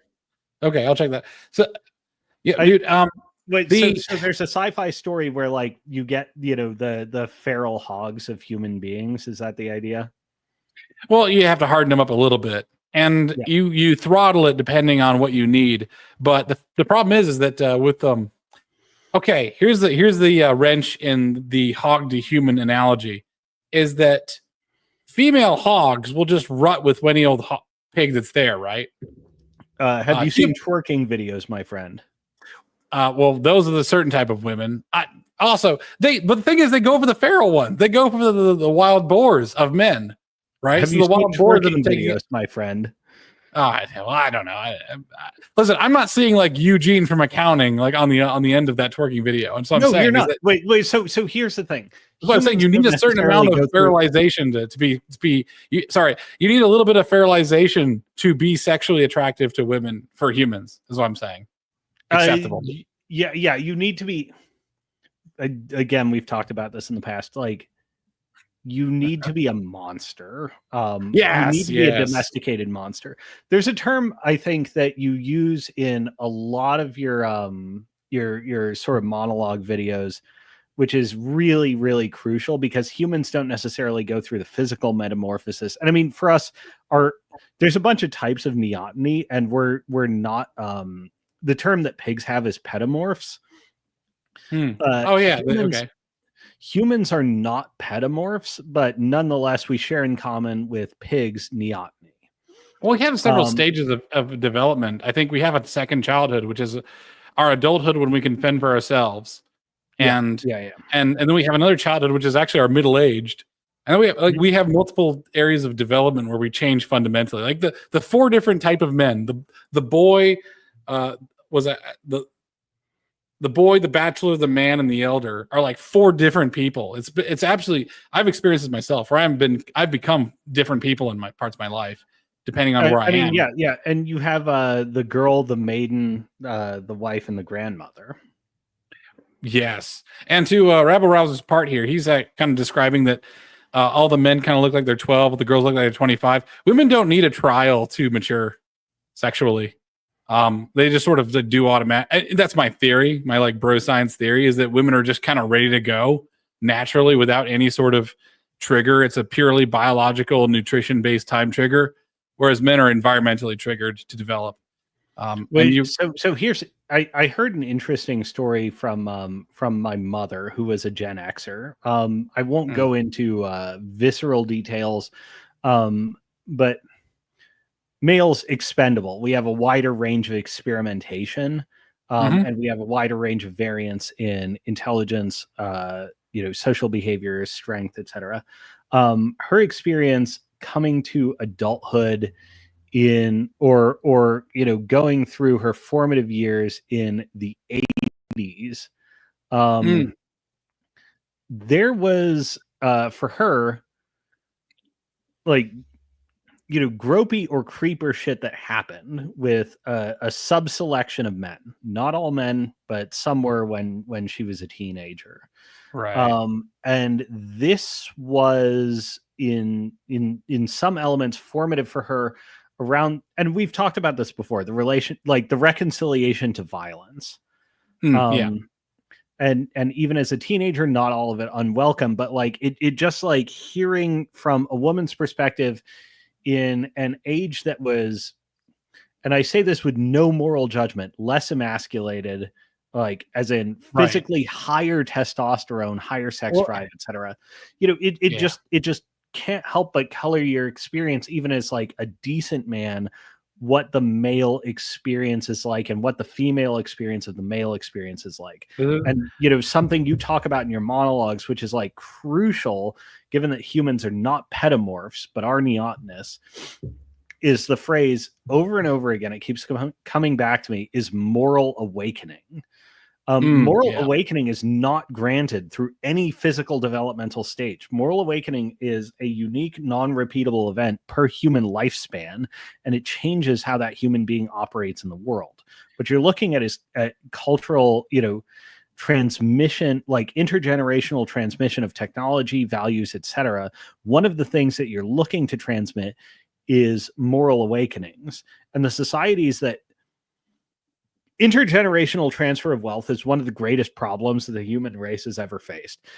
How to win in one lifetime and keep winning for more than 3 lifetimes at most. Right. And it turns out the crucial factor is not genetic. It's not even broader cultural, because you can have disintegrating cultures and continuously successful bloodlines that get admixed with other people's who are failures, but that you consistently transmit moral awakenings. And I think why you get self-righteous pricks like the boomers and the millennials is you essentially get a value transmission failure for the moral awakening, where they get the righteousness but not the actual moral self-understanding, because the moral self-understanding was developed under conflict, and you're raising a bunch of groomed little morons in the light of great times. And that's what I'm saying is it's actually kind of fascinating. All right, this ties into a thing I just put onto X a while ago. My new mantra is now bully Gen Z, because I don't know what else to do. I try being nice to them, but it's just like a pity. I told my wife it was a pity pit. That's what they do. You can just put as much pity as you want. It'll never end. But as soon as you put anything resembling advice or even admonishment, they react violently. But I'm like, you know what? Fuck it. I choose violence. Bullying. Let's bully. Because my only bullying was you need to go on an adventure. Go buy a motorcycle. That's what I did when I was a kid. I at 17, I had a motorcycle. I drove across the United States. I had $400 in my bank account. And I moved from, I drove from Daytona Beach to Washington, D.C., to Las Vegas, and then back to Daytona Beach. And on that journey, there was absolutely a probability of death, quite a bit. There was monsoons. It was July, so Las Vegas was hot as an oven. If you thought that the wind will cool you down in the hot weather, it won't. It's like standing in front of the oven. It was horrendous. I was drinking a liter of water every 10 miles. So I had a 2-liter Camelback on me, and I would empty that thing every 20 miles and have to stop at a fast food place and just fill it up again. It was horrendous. There was a stretch of, I think, 140 miles where there was no gas. That's the Green River, Utah, out to west is 140 miles where there's no stops, no gas station, no nothing. So I had a gas can on my back, and my motorcycle got 150 gallon capacity. So I was fit for it. I rode 16 hours a day. Like I was falling. I actually fell asleep on my motorcycle once, which was terrifying. Right? There's a little miracle that I lived, but but I saw the stars in their fullness for the first time. Like I was laying in a ranch in Utah, just trying to catch a couple of Z's, and like bats were circling over me and everything. And I realized how like vulnerable and wild this place is. In every direction, there is darkness. There is pitch black darkness. My motorcycle is the only light in this dark, other than the stars. And that physically changed me, I think, because I immediately like hit college, created a club, became a leader in taught myself how to do circuit boards and programming, taught myself a bunch of technical skills, started teaching other people those skills, became a leader. And I'm like, you guys have to go on an adventure because you guys have been living a really comfortable, you're piglets, and you should be a little bit between a piglet and a boar, not full boar, right? You don't want to go full feral, but like you need to put yourself into situations that are uncomfortable. And if you're not put in a situation where you're uncomfortable and then you get handed political power, you become an asshole. Absolutely. No, yeah. I mean, that's the boomers right there. That's most millennials, to be sure. And I mean, it's such a clinical term that it almost undermines what you're discussing, but it's the principle of mortality salience. Realizing that it's you and life or death, and like no one's coming to save you. Yeah. No one's coming to save you, and you have to contend with factors in the real world, and realize like one of the problems with Zoomers.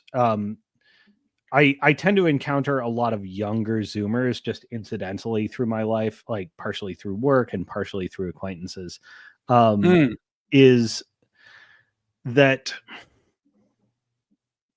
younger Zoomers don't have many mortality salience experiences, and they don't have many experiences of being out on their own. Yeah, we haven't charted the path to.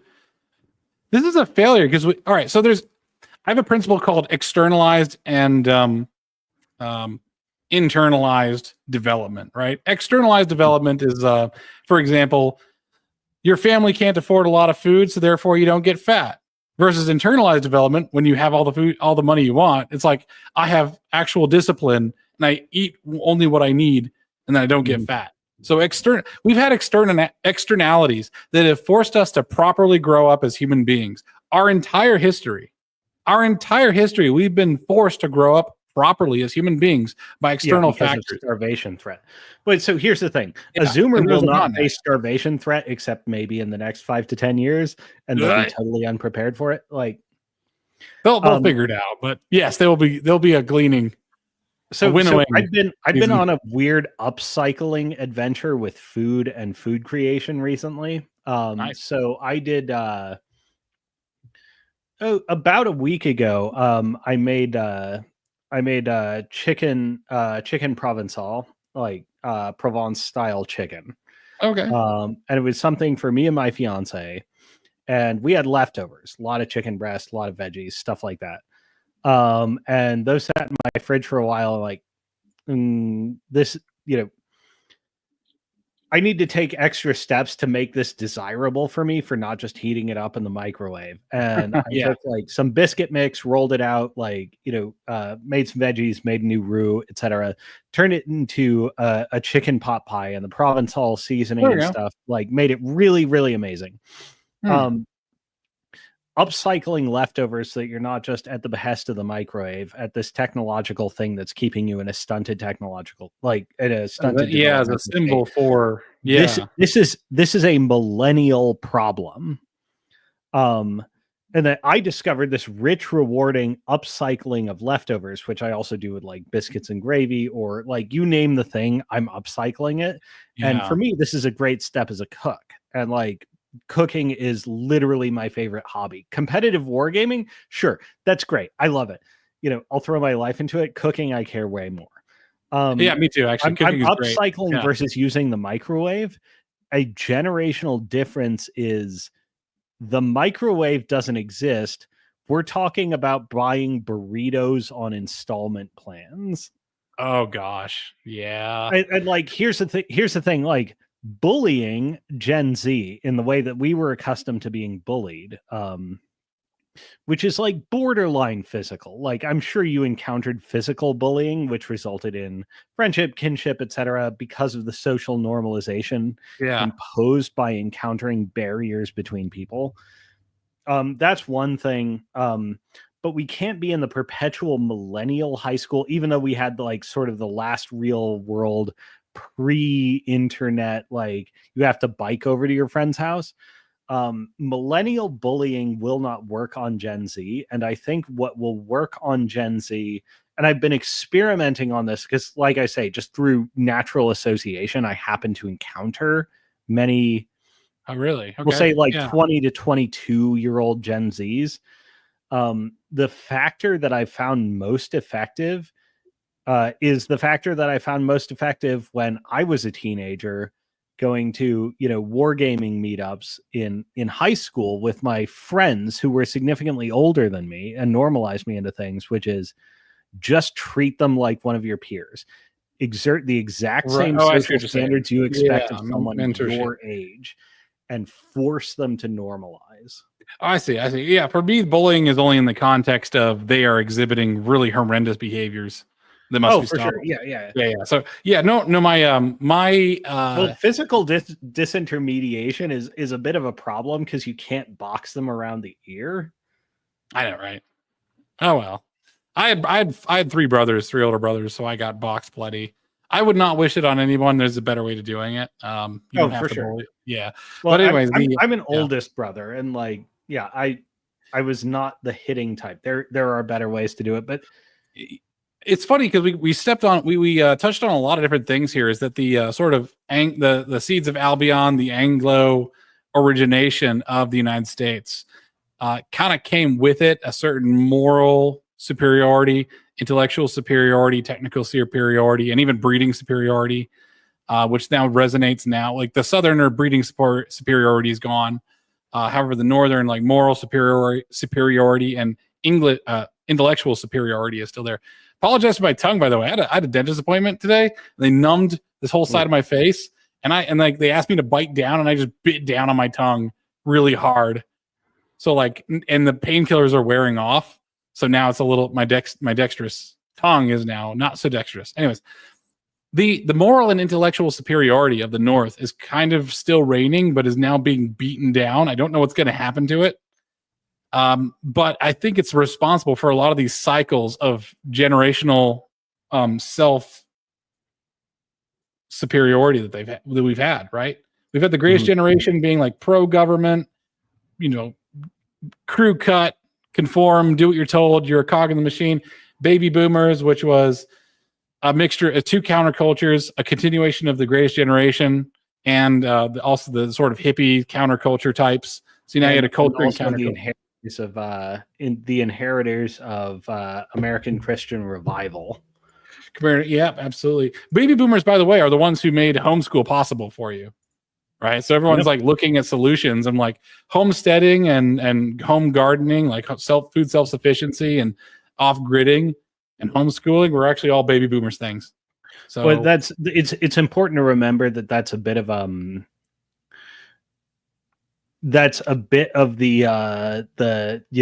how traditional are your beliefs, 1955, right. Homeschooling and running a garden, having a plot of land that could feed your family, for most of American peoples was not the norm as late as the 50s. Not at all. Absolutely. Yeah. Essentially the boomers gave a carve out for their upbringing experience. I mean, it's true. And in a big state world that's all pervasive, there, but for the boomers go us. But it's important to acknowledge that was a normal human experience. Well, I guess what I'm saying is, a lot of continuity carve out. A lot of the baby boomer generation is the traditionalists for modernists. Is that's a the Little House on the Prairie lifestyle is the home. So I used to be a homesteader, and I was called the Farm Engineer. I have a channel that's still up. I got out of that because everyone was pretty much fueled by weird hippie superstitions on how to raise food, and I'm just a ruthless calories, vitamins, minerals. You give me what you want. Like, give me what I need. And I was called a reductionist, and like it was an audience that didn't want me there, so I left. But it's very much its hippie roots were absolutely still there for homesteading. This grows to my greater fear, though, is that as Generation Z or even Alpha, whoever tries to find traditional roots, you have no shortage of charlatans selling a false picture of what traditional even is. And that could be horrific. It's a trad wife, like, yeah. There's so many trad wife memes and trad wife permutations. That went so fast, by the way. That went from like, oh my god, I need a trad wife, to like everyone making memes on it. Well, the like within a year. Memes goes from like, you know, the busty young woman wearing only an apron, you know, like moving, you know, food in such a way that you can't see it, but you can see her breasts. Or to like the, you know, the slovenly, very overweight woman like throwing Kraft mac and cheese and hot dogs down on a plate, to, you know, like the you know, my Greek slave boy looks at me like this, and it's this, you know, it's this like Croatian model or whatever she is. Oh my gosh. It's such a wide range of weirdness, attempting to retrieve a sort of emotionally retarded perspective of what an authentic human being relationship looks like. And like, I know I'm like a broken record here, but there are non-repeatable circumstances that disrupt the generation. Like, mostly you live in history that runs like a clock, right? And then every now and again, like collapse of the Roman Empire, collapse of the Byzantine Empire, you know, breakdown of the Greek city-state coalition, et cetera, et cetera. Most of them go like this, and then every now and again you live in one that goes, you know, wonky this. Yeah. And you study history for the cycles, and you're looking for the cyclical dynamics, and you know your sort of Bayesian mind is like, oh well, throw out the outliers. So it's like, well, what if you live in outlier time, bros? Yeah, exactly. Like we don't live in normal times. We don't live in normal times. We shouldn't be a normal person. I'm pretty sure we live in abnormal times, and it's actually our duty as people who can remember normal times to enforce normalcy. Hey, Rabbi Rouse is pointing out the exceptionality of the trad wives is that, yes, there are a lot of them are very rich women that create channels. And a lot of them, by the way, what you see online, a lot of it's fake, is just fake as hell. I assume that everything I see online is fake until I see a pattern that then begins to weave a full life. Like if someone's one really I'm not going to call out. I believe is a grotesquely fat bitch who serves hamburger helper with hand sliced. It'd be amazing if it was hot dogs into a little like kids slop bucket kind of thing. Oh gosh, is that the one that there's this one awful Midwestern lady that Here's the thing. Uncle Roger made fun of. Fake, but I know that this is an experience which is 100% real. Oh, I had that. My mom was absolutely that person. It was terrible. She would make the most horrible food ever. I mean, I liked it as a kid, but like now that I'm an adult, I'm like, that's garbage. Her best thing was lasagna. You know what I'm gonna do after this stream ends? I'm gonna go into my kitchen. I'm gonna pull out my ingredients and make some fresh ass and mapo tofu because I'm so hungry. There we go. Yeah, absolutely. Yeah. What do I want to close this with? Intergenerational conflicts. We are constantly struggling, and I feel like this last we have all of these generations. We're in an absolutely bizarro times, and I don't know what's going to happen. It's so I don't know if there's a model to actually. We're having a struggle. We're having a fight. We're trying to like preserve what we have. Also, I pointed out once that history is a funhouse mirror. Typically, historians will point out the weird stuff and not the norms. So you'll think like, oh, these people are so brave and so mighty. It was like, well, they picked out 3 people that were really brave and mighty. They weren't actually commenting on the rest of the army. So you think the rest of the army is like that. Yeah. This is the parallel histories of the great man history of war and the silent but far more numerous history of peace. Yes, absolutely. Where they think that wars are the only. Yeah, if you study a classical history class on Europe, it's like everything is just a war. Nothing else happens. It's just this. There's nothing happens between the wars. I can't remember the name or title of the book, but there is a book on the history of the medieval markets and the formation of medieval market towns, sort of starting in Holland and then expanding out to the rest of Europe. And it goes from the 9th century, I want to say. It is the closest work I have seen to a history of peace. I would love to read that because that's what I'm. Yeah. I can't remember the name of it or the author, but like we reference typically Great Man as concrete and History of Peace as like hypothetical. They do both exist. Yeah, and the problem is the funhouse mirror of history is that people will pick out the war stuff and they'll think we need to have a war against this, or we need to have a great man who's going to lead us into battle. And I see this like fetishization of violence for a generation that has no concept of violence and has never been near it. I'll tell you something. There's a different you before and after you slaughter a sheep, like before you put a bullet in its head and cut it to pieces in your garage. There's a you that you leave behind when you do that, and you after that. And now think of that as a person. Like that's a completely different level that I've never even been close to. I was like, that's why most of our warriors, our actual warriors in war, are like huntsmen. And for some American history, were warring clans of Scots-Irish in the Appalachians who would actually kill people before and criminals too. Criminals are pretty well represented in war. And we have this view that we're going to war our way out of all of our problems and all the great things happen with a war.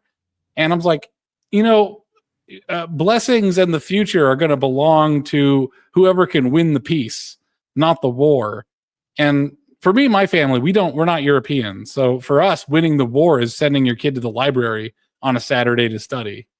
It's not like actual martial skill, which is, I feel like what a lot of Western civilization is not realizing is that martial skill only gets you so far. You have to win the peace. Like at some point, America has to start generating people who are as smart as the top tier Japanese, Indian, Chinese, Singaporean, whoever immigrants, or else big tech is going to continue importing them.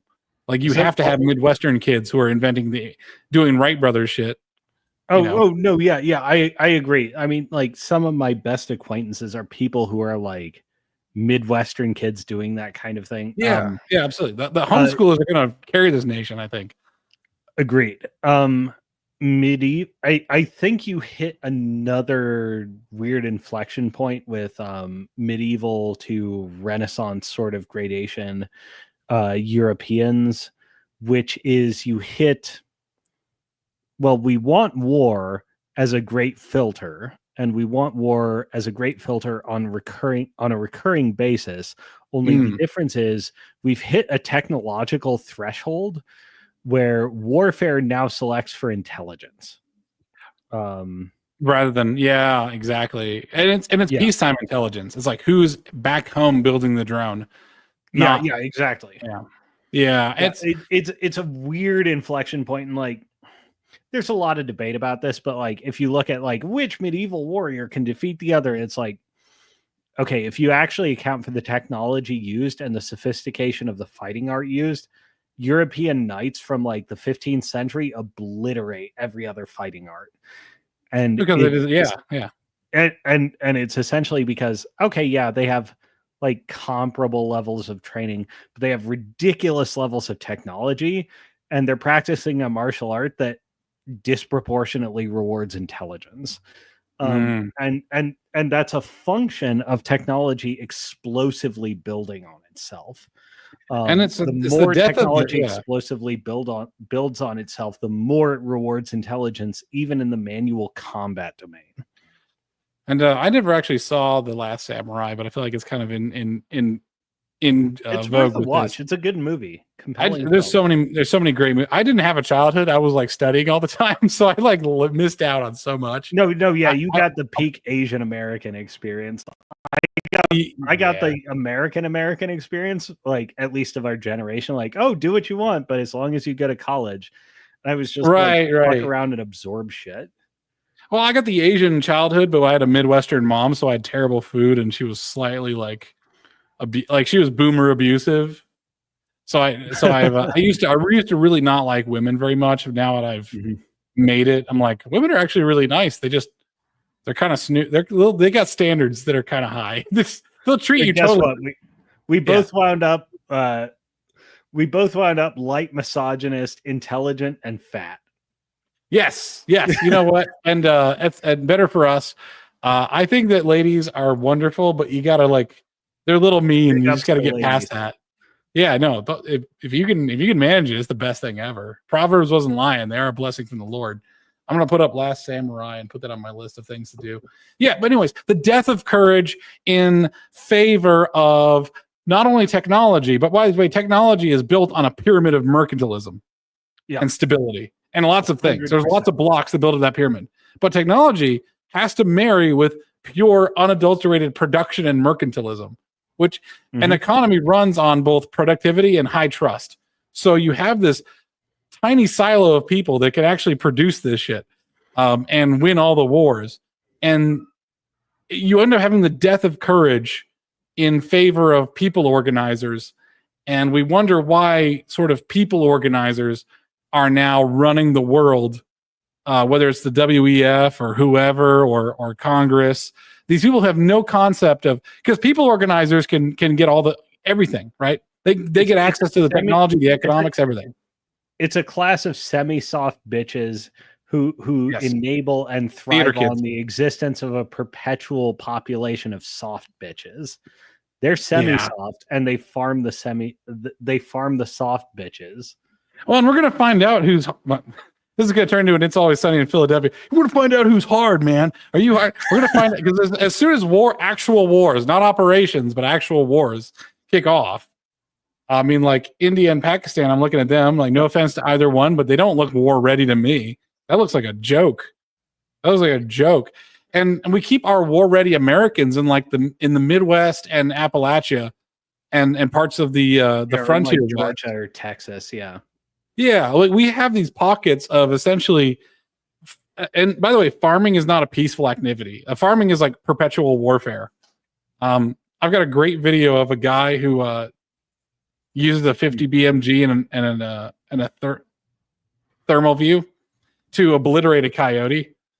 It's a sight to behold. That coyote goes into pieces. It's amazing. But that almost sounds less like farming and more like droving. I know I've mentioned it in the past. Franz Oppenheimer's The State.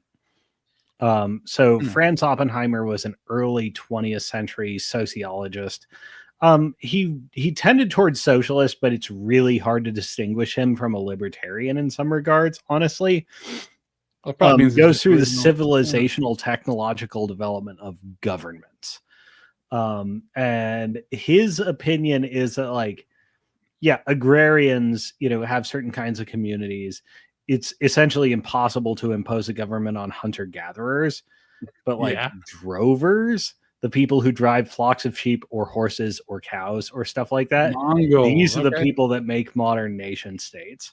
Essentially because of the imposed warlike dispositions and stuff like that. And like the David and Goliath thing, it's one-on-one, but it's essentially an old Assyrian warlord versus a drover new model army, like technological vision of warfare and combat, of organized technology-based combat. And I feel like David beats Goliath, and it's essentially because David is part of in its extreme steppe nomad technological interaction with power. Well, they're shepherds, it's the same thing as the Mongols, right? Where it's hyper powerful, there's a certain amount of fratricide that's also involved in those kind of societies, I find, which is helpful. Like there's homicide when it comes to it because your territory is so important, because you're going to lose so many sheep because of it. But we're going to close up pretty soon. But I just want to get some closing thoughts. Is that we're a little over time. My vision for America is that you do have certain groups, but I kind of want a drover max and I kind of want a farmer max, because that's kind of the country that we are, and we are a very technological country. But I feel like we should have a lot of people that are just living fulfilled homestead lives, who are ready to be called upon to defend their nation, and then you have this like techno and mercantile elite that will just slap the best guns in the world in their hands and send them along when necessary. I don't know. What that could be a good topic for the next one. Is like, what is the future of America? Like we've talked about these generational issues from a philosophical standpoint, actually from the origin of our nation, which I wasn't expecting to cover, but that's fantastic of why the seeds of Albion actually contribute to this this oscillation, and oscillations need power, and America finally started getting power when this oscillation started. So we had the seeds of this instability there, and now we're just seeing it. And can we wrangle the instability, or are we going to end up in destitution by our by ourselves? Are we going to be able? In other words, can we overcome ourselves? Yeah, have a brighter future. So you mentioned that you were a figure skater in your youth. Yes. There's intrinsic, which is, a term everybody knows who's acquainted with vaguely philosophic vocabulary. Extrinsic is the important one.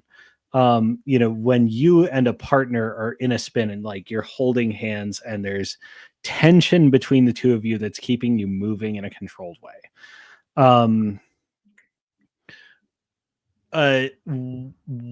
Or eccentric. Eccentric is the term. It's weird because it's become sort of a 150-year-old cultural meme to say eccentric, but America is eccentric. Your center has to be outside yourself, otherwise you will tend toward quietism. I think this is sort of the sin of the silent generation, Gen X and the Zoomers, which is their center is inside themselves. They're self-analytical. Yeah. They're sort of the Buddhist monk that turns into a rock. Versus the millennials and the boomers, are very eccentric and do a lot of damage to people as a result of that. And it's actually, I think, the responsibility of the egocentric and the eccentric to sort of unify and temporize. Yeah, I'm actually pulling up I feel like the Gen Z movie is like Blade Runner 2049 because it's just such a self-analytical. I only watched it but once, and I was just like, it's a lot. It's a lot to take in, and I don't know that it's all worth taking in. But exactly. It has generated some memes because they're sort of eternal. Yeah, absolutely. Well, it's a full internalization of it.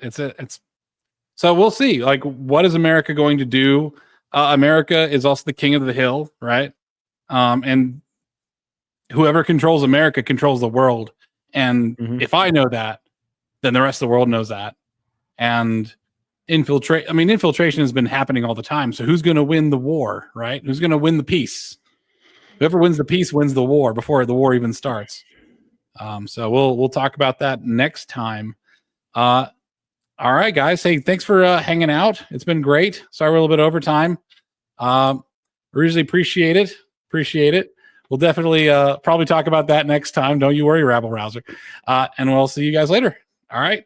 I'm going to hit this button and the stream is going to end like 30 seconds later. So goodbye. Bye-bye. Oh, I didn't.